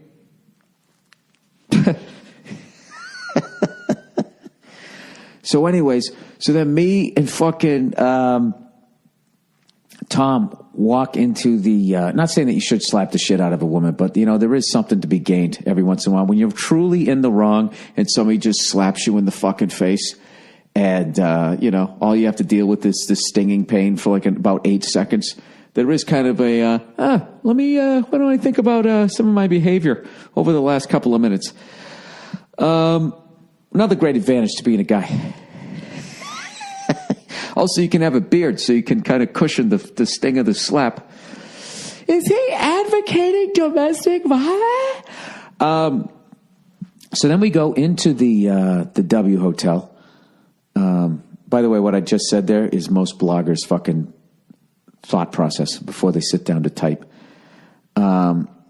Anyways, so we go into the fucking W Hotel, and we're standing there just like weaving our way through unbelievably fucking shit-faced people.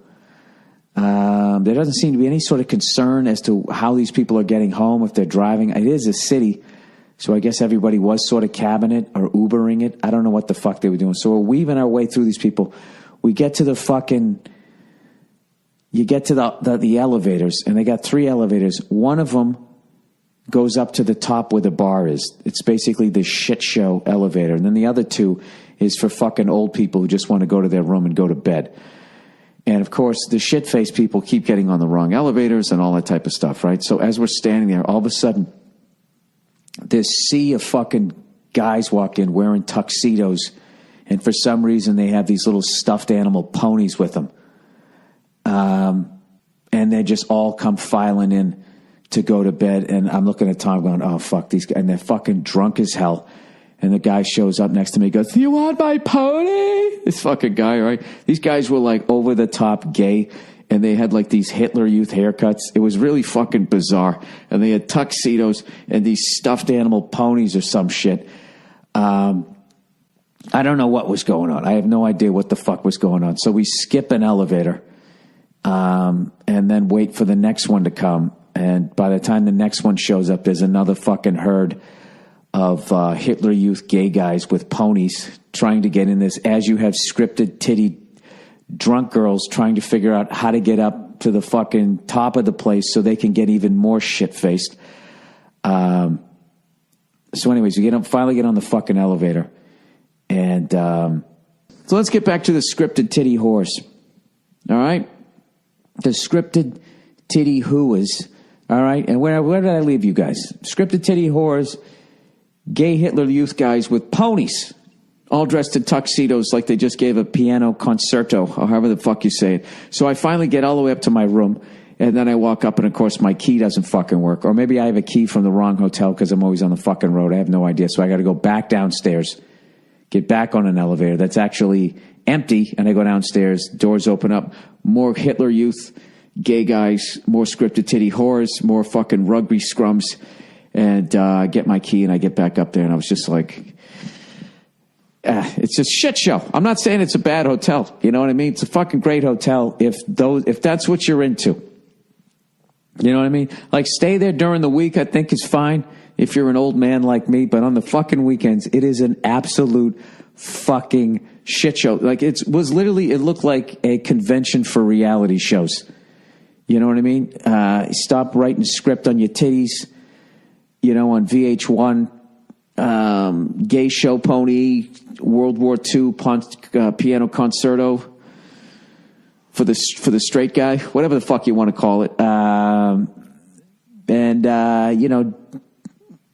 Dumb cunt rugby chicks, whatever the fuck you want to call it. But it was, it's a nightmare. I'm done. And what's funny was during the day, I was already starting to get that feeling like, the second, you get into the W and they have like that fucking, that option where you can have like that neon aquarium lighting around your fucking bed, because young people think that like enhances their sexual experience. What they're really doing is they're trying to cover for the fact that they don't quite know what the fuck they're doing. You know what I mean? Or maybe it's part of the drug thing. I have no idea, but I remember that when I was young and I was going to hook up, it was all about like the lighting and having the right CD. It was all this extra shit that you needed to cover up for the fact that you didn't quite know what the fuck you were doing. At least that was for me. Whatever. I'm just a grumpy old man. Don't listen to me. So the food sucks at the W and it's fucking like $1 zillion. So I'm like, all right, I'm going to walk down the street. Okay. And I'm going to fucking, maybe find something. So I'm walking down the street. It's Saturday afternoon. And Honolulu, Alabama is going to play the Georgia Bulldogs, Between the Hedges, right? Georgia is favored because Alabama lost to Ole Miss the fucking week before, and Georgia is actually given 2 points. And in the back of my head, I was like, if there was ever a fucking gift, it would be Alabama getting points. But fortunately, I don't have access to a fucking a sports book, so... which is good because that saves me a bunch of money because anytime you're sitting there thinking like, oh my God, this is a fucking gift, you end up losing. So I walk down the street like 2 blocks, not even a block and a half, and I see this pub. I'm like, all right, I'm going to go in there. Turns out it's this fucking insane cigar bar / sports bar. I pop in there, right?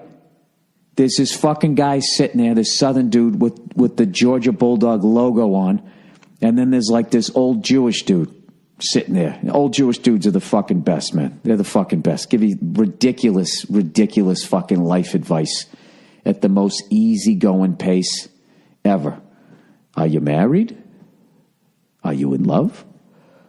Well, that's good, right? They'll walk you all the way through fucking life. They're the best, right? So, anyways, so I'm sitting with that dude, and then there's the other guy, and they both got cigars going, and I'm thinking like, well, I'll fucking smoke one later tonight. I'm not going to smoke during the day, but I'm going to watch the fucking game. So they put the game on.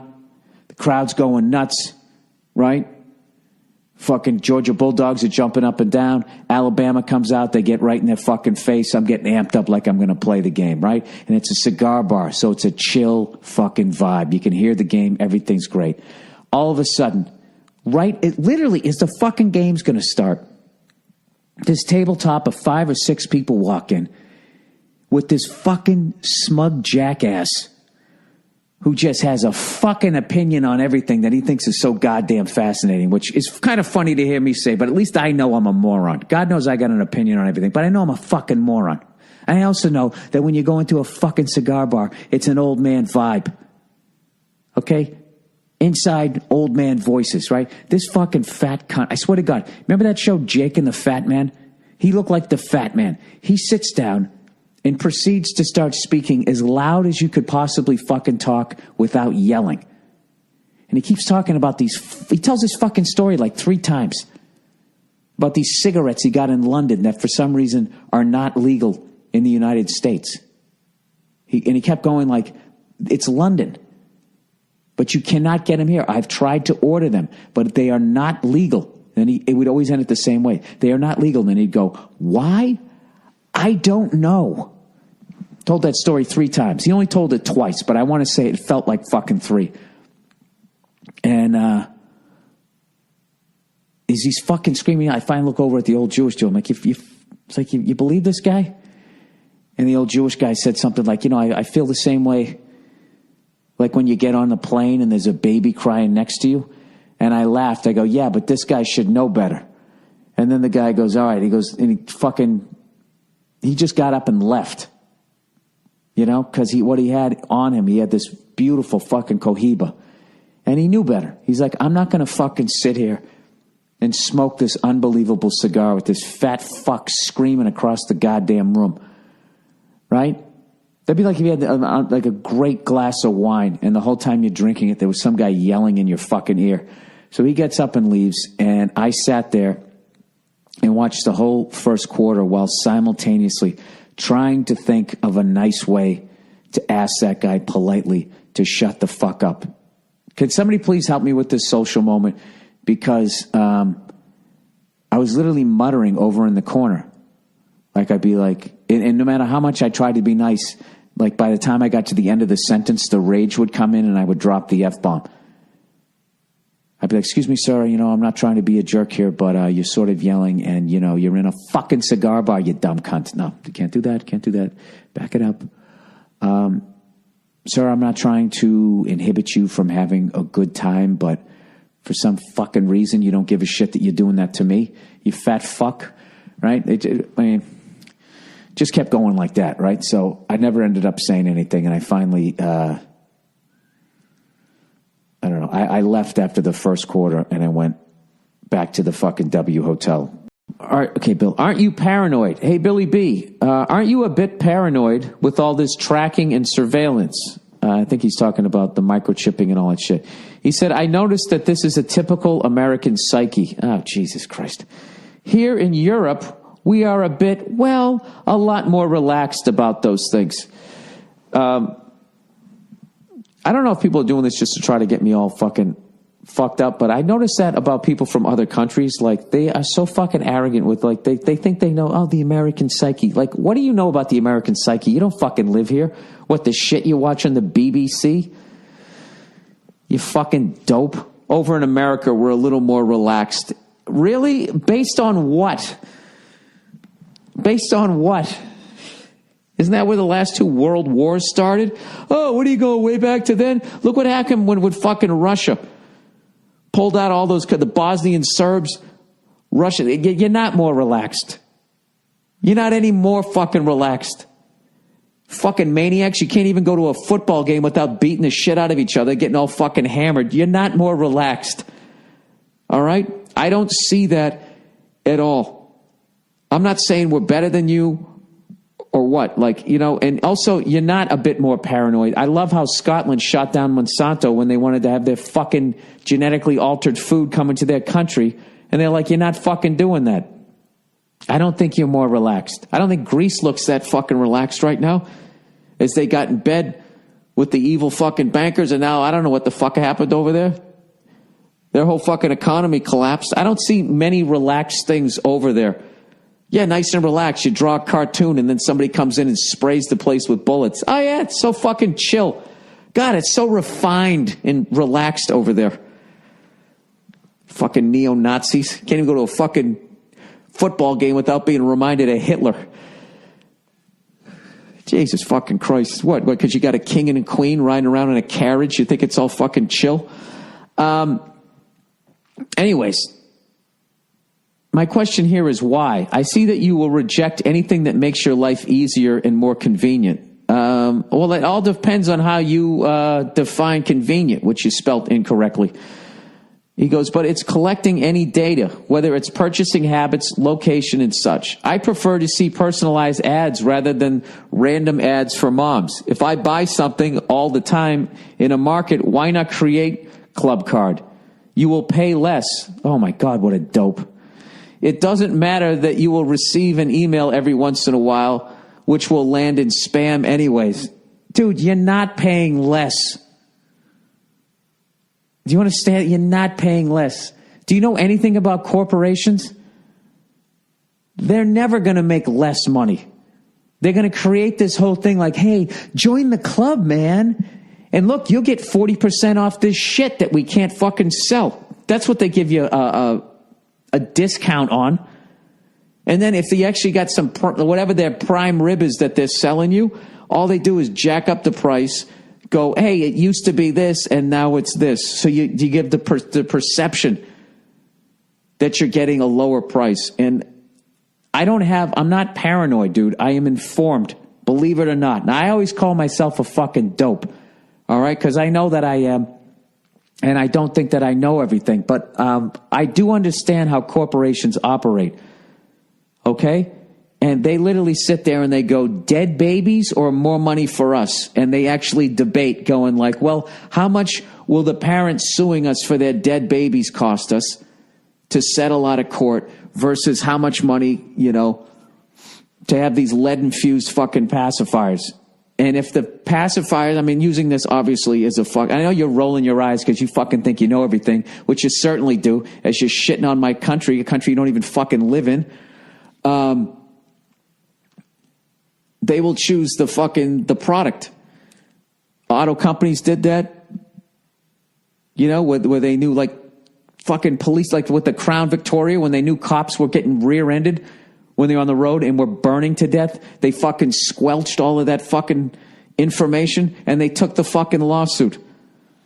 All right? They're not on your side. They're not trying to make your life any easier. What they're trying to do is they're invading your fucking privacy. Like, look, dude, I don't have a problem that you don't have a problem with somebody invading your privacy, okay? But you should have to give consent to that. And what I don't like is I have not given my consent, okay? I didn't give my consent for you to put my fucking bank account information online. They just fucking did it. I don't want a bank online, and they just put it up there anyways. Then I had to go down to the fucking bank and go through this whole fucking maze. And they were very hostile before they would let me take my own banking information off of the fucking internet. That they exposed my entire fucking adult life of working to getting hacked into. They exposed all of that. They made the choice and not me. I think that that's fucked up. And if you think like when you go through history, how human beings have handled any level of power. I'm talking about the average person just getting their own fucking sitcom. What that does to their fucking psyche, okay?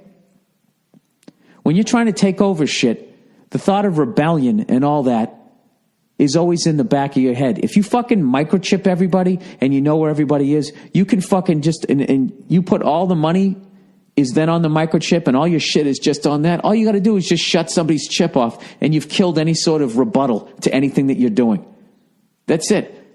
In the future, when you go to a protest, they'll have some sort of satellite. Everybody's chip number will show up and they'll just shut it off and they'll starve you for fucking 10 days. So you learn the fucking lesson. They won't kill you because if they kill you, that'll cause more people to get upset. They'll just sort of kick you back. And the people are like, yeah, you know what? I'd love to go to a fucking protest. Right now it's like, I'd love to go to a protest, but the cops are going to beat the shit out of me, which is so fucking ridiculous. You can't go to a protest. There is no protesting. You go to a protest and the cops beat the shit out of you. That's basically what happens. And then they always try to act like, oh, well, these guys got out of line. Give me a fucking break. They've been doing that since the fucking beginning. So I don't think I'm paranoid. Sir, if you want all of your fucking information and all that out there to make your life more convenient and you don't have to think, you have to think less, like, I don't think that's good. I don't think that having like that fucking app on my phone. This is my own personal thing, and I'm not going to shit on your fucking country. I only shit on you after you shit on my country, all right? Okay? I don't think there's anything wrong with your continent or your country, and I don't think there's anything fucking wrong with the fact that you don't give a shit about this. If you think it makes your life easy, that's fine. All right? But I mean, I don't want to be microchipped, dude. I don't. I also find that on my phone, the little GPS thing that fucking tells make a left and blah, blah, blah, blah, blah. I've never had more fucking problems getting to, when I had the map and I had to use my brain, I was way more effective. Way more effective. I start fucking looking at the picture. They'll go, make a right. And then there's like a lazy right and a right. And I'm looking at it and I can't, as I'm fucking driving, it makes me more dangerous a driver. I don't know. I like using my fucking brain. I'll figure out my own shit.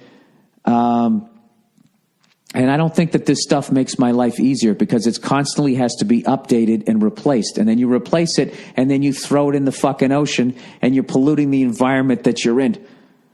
And I know a guy like you is probably rolling your fucking eyes right now because all you give a fuck about is your little flat or whatever the fuck you live and having them, oh yeah, I like soft t-shirts. Oh, thank you for that ad right there that I can click on. Like, if that's how you want to live your life, God bless you. But I don't think I'm being paranoid at all. You know what I mean? Anyways, you said, I'd love to see you in Poland, maybe the next time you were in Europe. I would love to go to Poland. I actually heard that up along the coast is beautiful, and actually the south of Poland is great places to take vacation. Who fucking knew? I didn't know that till I went over there. So my apologies to any other part of Europe. I'm just so sick of people like... not seeing how fucked up their place is and just constantly, I remember one time I was flying across the country and there was this chick from Australia. We're literally in the United States, flying from one U.S. city to another, and she's shitting on the U.S., to me, a U.S. citizen. Now, I'm not saying we don't have our faults. Absolutely. Abso-fucking-lutely. You know what I mean? I don't know what the fuck we're doing. We won a world war in 4.5 years. We spent 15 fucking years 14 years over in fucking Iraq. I don't know what we're doing. Trying to put up Starbucks? Anyways, I'm not saying we don't have our fucking faults, but I mean, this is just a common level of decency. You know what I mean? Like, to sit there and go to another country and shit on the country to somebody from that country and then say what country you're from. I don't know. There's a fucking level of ignorance there that I just feel like Americans are always getting accused of, and everybody else is patting themselves on the back about how fucking amazing their country is because it's not the U.S. And I'm just saying, you guys got your fucking warts too, all right? So fucking relax. I like going to your countries. I like meeting the people over there, and I know I tease you, I make fun of your sports, and blah, blah, blah, blah, blah. I know I compared Sydney, Australia to Sacramento, California, but, I'm being, just busting your fucking balls. Maybe I'm being overly sensitive. Maybe I'm the cunt in this. I have no idea. All right, that's the podcast for this week, everybody. Well, it got a little sideways there in the end. Got a little side. Look, obviously I'm a little fucking paranoid. I'll give you that. But I think it's a healthy fucking paranoia. You know what I mean? When you're watching cigarette companies going like, I don't think cigarettes are, I don't think they're addictive at all. Ignoring all of their fucking information, right? Government spraying Agent Orange over its own fucking troops, ignoring it, denying it, right? What's the latest one? Oh, that fracking that fucking absolutely destroys the drinking water, and then those corporation guys sit there going like, I would drink that drinking water. Or here's some. Would you like to drink it? No. I don't think I'm fucking paranoid. I don't want those types of people to go around having more information on the public because they're absolute fucking psychopaths. Dude, the head of Nestle doesn't think water is a basic human right. He wants to own the rain. These people are out of their fucking minds, and the president only makes $400,000 a fucking year and needs that guy's money, so they're not going to talk about those guys. Oh, but God forbid you make fun of Caitlyn Jenner in a fucking strip mall, you're going to make the fucking national news. Oh, I'm on my soapbox. Go fuck yourselves, you cunts. I'll talk to you on Thursday. If you saw the fucking abuse that we did last week to our bodies, I don't know what my fucking problem is. I couldn't fucking stop. I couldn't stop. Like every night I would be dragging ass, getting ready to go do my show, going, dude, what the fuck am I doing? Then the second you go out on stage, the adrenaline starts going, you get a couple laughs, you feel fucking great, right? And then literally the first show, halfway through it, I'll just be thinking like, I can have a beer tonight. I'll have one, then I'll go to bed, and it'll be fine. The next thing you know, you walk in the streets of San Antonio and the fucking security guard at the Alamo tells you to get the fuck out of there. You know? As Verzi's running around. Verzi goes, take a picture of me in front of the Alamo, right? And you got to know that right now how fucking drunk we are. Walking around like a couple of dopes with smoking cigars, of course, right? Let's go over and smoke a cigar in front of the fucking Alamo. You know? Why not do that? Why learn about the history? We actually ended up learning about the history because Verzi went over and he goes, dude, take a picture of me in front of the Alamo. And for some reason, there's this security guard working late night. He goes, hey, you can't do that. You can't do that. So Verzi goes, take the picture. And he rips his shirt off and makes this absolutely psycho look on his face just to get the fucking security guard going. It's like, what do you mean we can't do that? Why can't we take a picture of the fucking Alamo? Is it after hours? So then he comes up and he thinks we're a couple of drunk assholes, which we are, right? You got to see the picture of Verzi. I sent it to him. Maybe he'll put it online. I'm going to leave it up to him. But, dude, I have to tell you, Paul Verzi is one of the most happiest, go-lucky people I've ever seen in my life, and he looks like a fucking serial killer. Like, I saw the photo and I said to him, I was like, dude, if this picture was the poster of a movie, I would go see it immediately. You look like a fucking lunatic.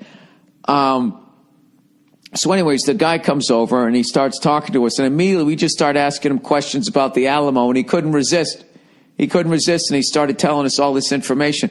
And I was sitting there going, like, well, no wonder all the guys died. Look how small the wall is. That's like even smaller than that thing that people have to run up on at the end of the American Ninja Warrior. You know? If anything would fuck me over on that show, as long as you had a decent, halfway decent thing, you could figure you could work the grip strength up, right? Right? If they had like a approaching 50 years old American Ninja Warrior obstacle course, I feel like I could work my way up to get through it, but there's nothing helping.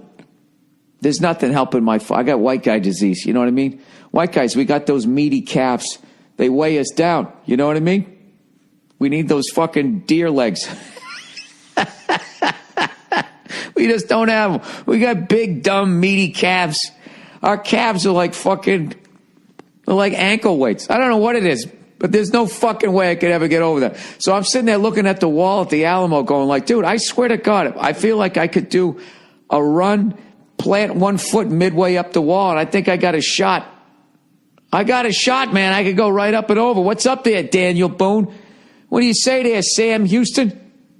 Where's Davy Crockett? Huh? What about that guy who settled Virginia and banged the Indian woman, and then they shaved his head and they made him one of them, right? And then they murdered everybody but him. What was his name? What was it, Eddie Virginia? I know it has something to do with Virginia. Tim Richmond? The fuck was his name? Michael, West Virginia? Jonestown? What the fuck was that guy's name who had the first settlement down there in Virginia?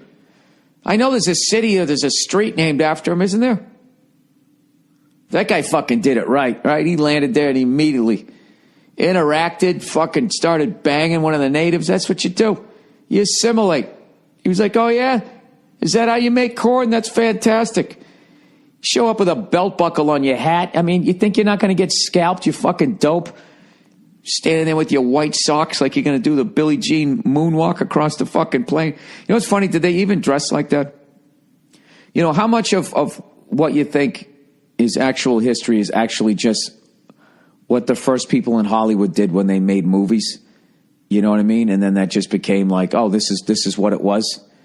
You know, like I always do the classic when they talk about the Native Americans and playing drums. And they always do that. That was completely made up by a white guy. There's not one shred of evidence. In fact, one of my brothers one time took a tour someplace, I don't know, in Arizona. And the guy was talking about Indians and Native Americans, in percussion, right? And he was showing some of the ways that they would play the drums. He goes, they would do it this way, they do it this way, they do it that way, yada, yada, yada. He goes, but at no point did they ever go, dun, dun, dun, dun. And he killed, though he crushed, got an applause break. The whole place started laughing because it was a bunch of white people, I imagine, going, oh yeah, that's what we thought they did. So anyways, let me get back to where the fuck I was at. So we're at the goddamn Alamo, right? And we start talking to this guy. He tells the whole fucking story, man. Jesus Christ, it was brutal. Oh, really, Bill? Was the massacre there? Bro, you know, until you're actually there and you're looking at it and you're standing on the grounds of it. Because what killed me was what they've left of the fort was the inner perimeter. So where we were standing, disrespectfully taking silly photos, was where a lot of people died. They just took down the wall that was around the fort. So what we were looking at was this inner area, you know, where probably the officers, you know, took advantage of the women that were there, whatever the fuck happened back in the 1800s. I don't know. And basically what happens when they showed up was they just fucking killed every guy there. Even if you gave up, they just lined you up and shot you. And as fucked up as that was, I always think back to whoever lost the war, you know, which I'm going on a limb here saying it was Mexico, because I have no idea, because they never talked, they never talked about the fucking, I don't even know when it happened, to be honest with you. I didn't take the tour. Like I said, I was drunk with a cigar. So, I mean, it wasn't like the Spanish-American War. Didn't that take place in like the Philippines? Something fucked up like that. I don't even know. But this is fucking hilarious, because every history class I took when I was... I'm just laughing now thinking of you guys rolling your eyes, how embarrassed. You should be embarrassed as an American that yet again I'm doing this. And this could go out to anybody outside of our borders. I should get audited right now for not knowing this shit. They would always start with 1492, Columbus sailed the ocean blue, and then the Pilgrims, and then they get through the Revolutionary War, maybe the War of 1812, you'd get up to that, and then they stopped, and they just kept going back to it every fucking year, just hammering that shit into your head. Thomas Jefferson, I could not tell a lie, completely ignored the genocide of the Native Americans, completely ignored slavery, just ignored all of it. It's just every fucking year going back to the goddamn powdered wigs. I fucking hated it. And then when I finally got to high school, I took this honors history class because I actually liked history. And then we did ancient medieval history. Holy shit. That might have been the most boring stuff. Oh, I just remember the cover of the book had this ancient medieval broken plate on it.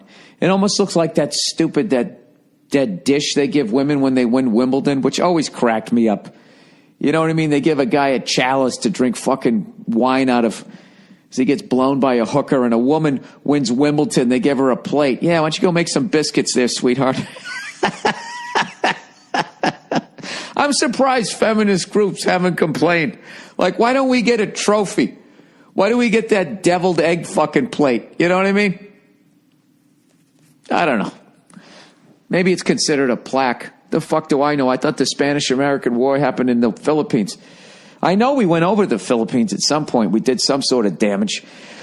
But could I find it on a map? Actually, I could, because I've been to Singapore. All right?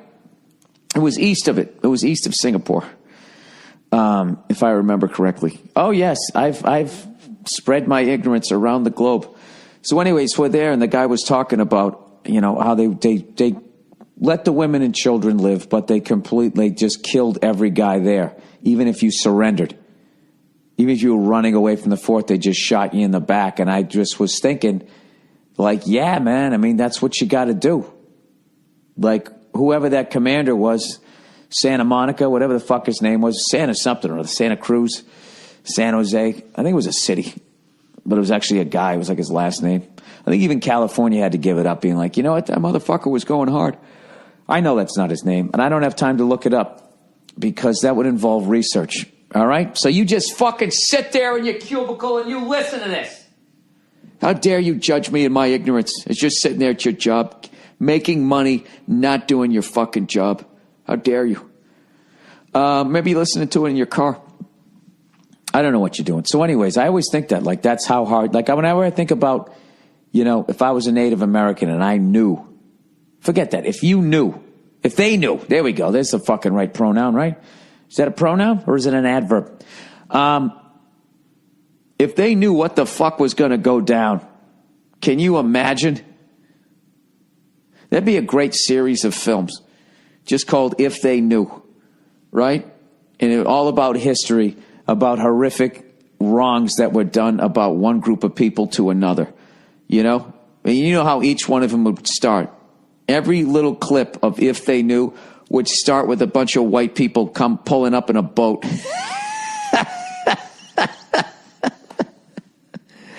Oh, who are these people? Hey, everybody. Next thing you know, you're enslaved or you're fucking, just getting murdered. I always thought about if they knew, like the Native Americans, what the fuck they would, I swear to God, they would have all joined forces like in the Warriors. Can you dig it? Right? And what they would have to do, okay, is they would have to let everybody come ashore, right?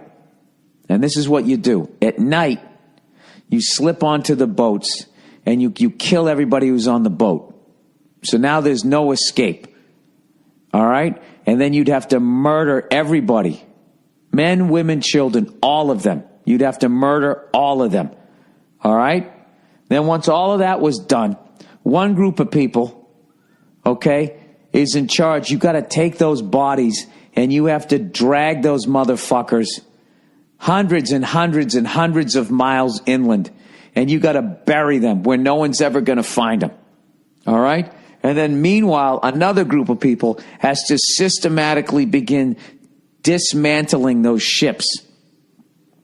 All right? So that the belief would be that they never made it to the shores of America. Right? No, that wouldn't work because they just keep sending more and the boats would get better. I was trying to think, like, how could the Native Americans stopped what happened? At some point, oh, I know what you do. You'd have to keep the weapons. Why would you take apart the boat, Bill, you fucking dope? No, keep the boat. All right, fuck that. Let's back up here. Still kill everybody on land. Still drag them a fucking couple hundred miles inland. Still bury them. All right? Kill everybody on the boat except for like 5, 6 people. And then you go, listen, motherfucker, if you don't teach us how to drive this goddamn thing, all right, we're going to fucking, I don't know, we're going to do something to you that's going to be really painful. All right? I don't know, somehow you get them to teach you how to drive the boat. Then once you get the boat, right, you start breaking down, I don't know, the cannonballs and shit. I don't know how you do it. You just have to keep killing these motherfuckers. No, maybe the best way to do it is that they don't know. You know what? I don't have a fucking solution. God damn it, white people are fucking evil, huh? Even me as a white person, you think I could figure out how to stop us? You know what? I got to get back to you. If you guys got any suggestions, how you could have stopped that. But it is, you have to do what they're doing to you, what they're going to do to you first. That's the only way to do it. You know what I mean? People come over, right? They got a better pistol than you do, right? And they think that God thinks what they're doing is right. Yeah, it's fucking over. There's not going to be... The only time I ever fucking saw the indigenous people survived when a boatload of white people showed up was in New Zealand. All right? And if you saw the people who are indigenous in New Zealand, every one of them, I swear to God, is built like a Hall of Fame linebacker. Like, and I'm not just talking about size, like they look like, listen, this dude could change the fucking game. And white people pulled up and were just like, all right, you know what? We're going to be here with you and we're going to kind of like share this area. I mean, I was only in New Zealand for like 3 fucking days, but that's what I was told while drinking in a bar. It might be wrong. It might be right. You know, hopefully it's wrong. Girlfriend fucked a yoga instructor. Hey, old Billy Bald Tits. How the fuck are you? I'm writing you because I need some advice. I just recently found out my girlfriend of 2 years has done some fucked up shit. Up until now, I thought she was marriage material. She's not like the Kardashian wannabes of today. She and I have so much in common, and we always laugh, and I love hanging out with her. No red lights, no red flags, you mean, have been triggered until now. She doesn't drink like crazy. She doesn't take off her heels and walk home. She's not a quitter. Overall, she's awesome. But recently, I found out from a mutual friend that before she met me, she had a secret affair with her yoga instructor. And that's not even the fucked up part. The yoga instructor is also her best friend's dad. What? Okay, her best friend's dad, and she never told her best friend. Oh my God. So that yoga instructor fucked his daughter's best friend. Dude, that is such yoga instructor behavior. Dude, I'm telling you right now, in another fucking life, I would have been a yoga instructor. Dude, those guys fucking crush it like nobody. Dude, hot chicks, they all fucking do yoga, right? Because they want to stay in shape, but they don't want to get all fucking bulked up. They want to keep that sinewy type muscle, right? They want to be all toned, but still look good in a fucking dress, right? So it's like the Pied Piper. They just come to you, and you get them all stretched out before you fuck them, and then you can have your whole new agey, blah, blah, blah. Dude, I'm telling you right now, take a yoga fucking class one time in your life, and you know who the yoga instructor wants to bang. It's the one they always go over and they adjust them, and they put their hands on them, you know? You know what I mean? And they get the woman gets to feel their fucking touch, and they're all fucking open because they're fucking in this headspace. Like the fucking vibe is, it's a layup. You know what's funny? I used to take this fucking yoga class, and this guy was like crushing it. And for some reason, I was always doing the positions correctly. He never had to adjust me. But the fucking chick next to me, who was already totally stretchy and could put her foot up her own goddamn clam, for some reason, he always had to fucking adjust her with their spaghetti straps. Huh? Fucking hilarious. You gotta love a piece of shit yoga instructor. I fucking, they're such dirtbags. And the whole time, they're talking about all this new agey stuff, you know?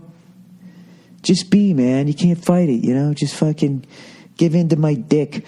Anyways, he said they fucked for a few months before she met me and came clean to telling me that it was true, but she regrets it. What the fuck do I do? I'm young. I'm only 22, but I feel like I have really found someone in her. But I feel like I can't trust someone who would be that deceitful. Should I move on or assume something like this won't happen in the future? Thanks a million, and as always, go fuck yourself. Well, those are two really great questions. You know, in defense of her, she's really young, and I'm assuming that fucking guy is at least in his 40s, and what he did was barely legal. You know? Dude, that guy fucking spit 20 years of game at her in a yoga class. I mean, it's a fucking layup. But also, she did fuck a guy. She did fuck her friend's dad. So, if she's the way that you say, where she's this really wholesome, innocent type person, those people are also, you know, the kinds of people that end up in the trunk of serial killers' cars. I hate to say it, because they are so fucking innocent and that type of shit. So, you know, this guy's basically Jason, except instead of an axe, he's using his dick. I mean, that's just that's fucking, oh my God. I can't imagine doing that. I can't fucking, can you imagine? Right after you bust a nut and you're thinking clearly again what the fuck you just did. And you know, women are so fucking emotional, right? Jesus Christ, like, and they just have to talk. You never rob a bank with a woman. I mean, you're caught before it's even started. And then you do something like that, and then, oh my God, I feel so bad. I feel bad. And she goes out and has a couple of fucking lady drinks, and the whole fucking town knows. Oh, my God. And then your daughter is going to hate you for life. Your marriage is fucking over. I mean, Jesus fucking Christ. Jeez, that guy, he might as well stuck his dick in a beehive. Son of a bitch got away with it because he's a fucking yoga instructor, man. Yeah, I don't know. I would just really come clean to her, and I would just sit down and say, listen, just tell her all these great things that you feel about her. But the fact that she did that, you just need to talk about it more. Like, just ask her, walk her way through it. Like, why do you think you did that? Just don't accuse her. Don't be having an accusatory tone. Don't be judging her, even though you are. I think the jury's still out on that because she's so fucking young and that piece of shit is so fucking old. He really took advantage of her. I know it's fucking legal, but to me, in my head, like, yeah, you're a fucking pervert if you do something like that. I'm judging the guy. I mean, she was 21, 22 when he did it, but that's not fucking right. That's not fucking right, you know? Jesus fucking Christ. I've seen pornos with a more wholesome storyline than that, you know? No, I would just ask her about it. And just, why do you do that? Why did you do that? Why do you think that you did it? I would help her get through it in a therapy way and just buy her answers if, you know, if that's like what she's into, then I would have some concerns that she would act out again. I don't know. But if you love her, you really got to sit down in a non-judgmental way. And by the way, dude, you telling me you haven't stuck your dick in some place that would give her some fucking red flags? You never did anything filthy? You know? I mean, I'm assuming you did. Why don't you be fair and kind of... It's this weird thing where, like, you should be, before you marry somebody, you have to... You got to judge them. You don't just walk into it blindly. You're agreeing to spend your life with somebody. You got to judge them harshly. But if she already feels bad about it, you know, you don't want to hurt her. But there's a way more of like a therapy kind of way. You could just ask her, like, why do you think that you did that? And if she goes, well, why are you still asking me about it? Which she might get defensive. I would just say,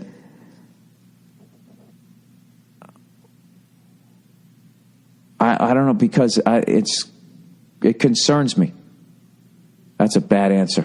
What do you mean it concerns you? Don't judge me. Oh, Jesus, dude, this is going to be like dismantling a bomb.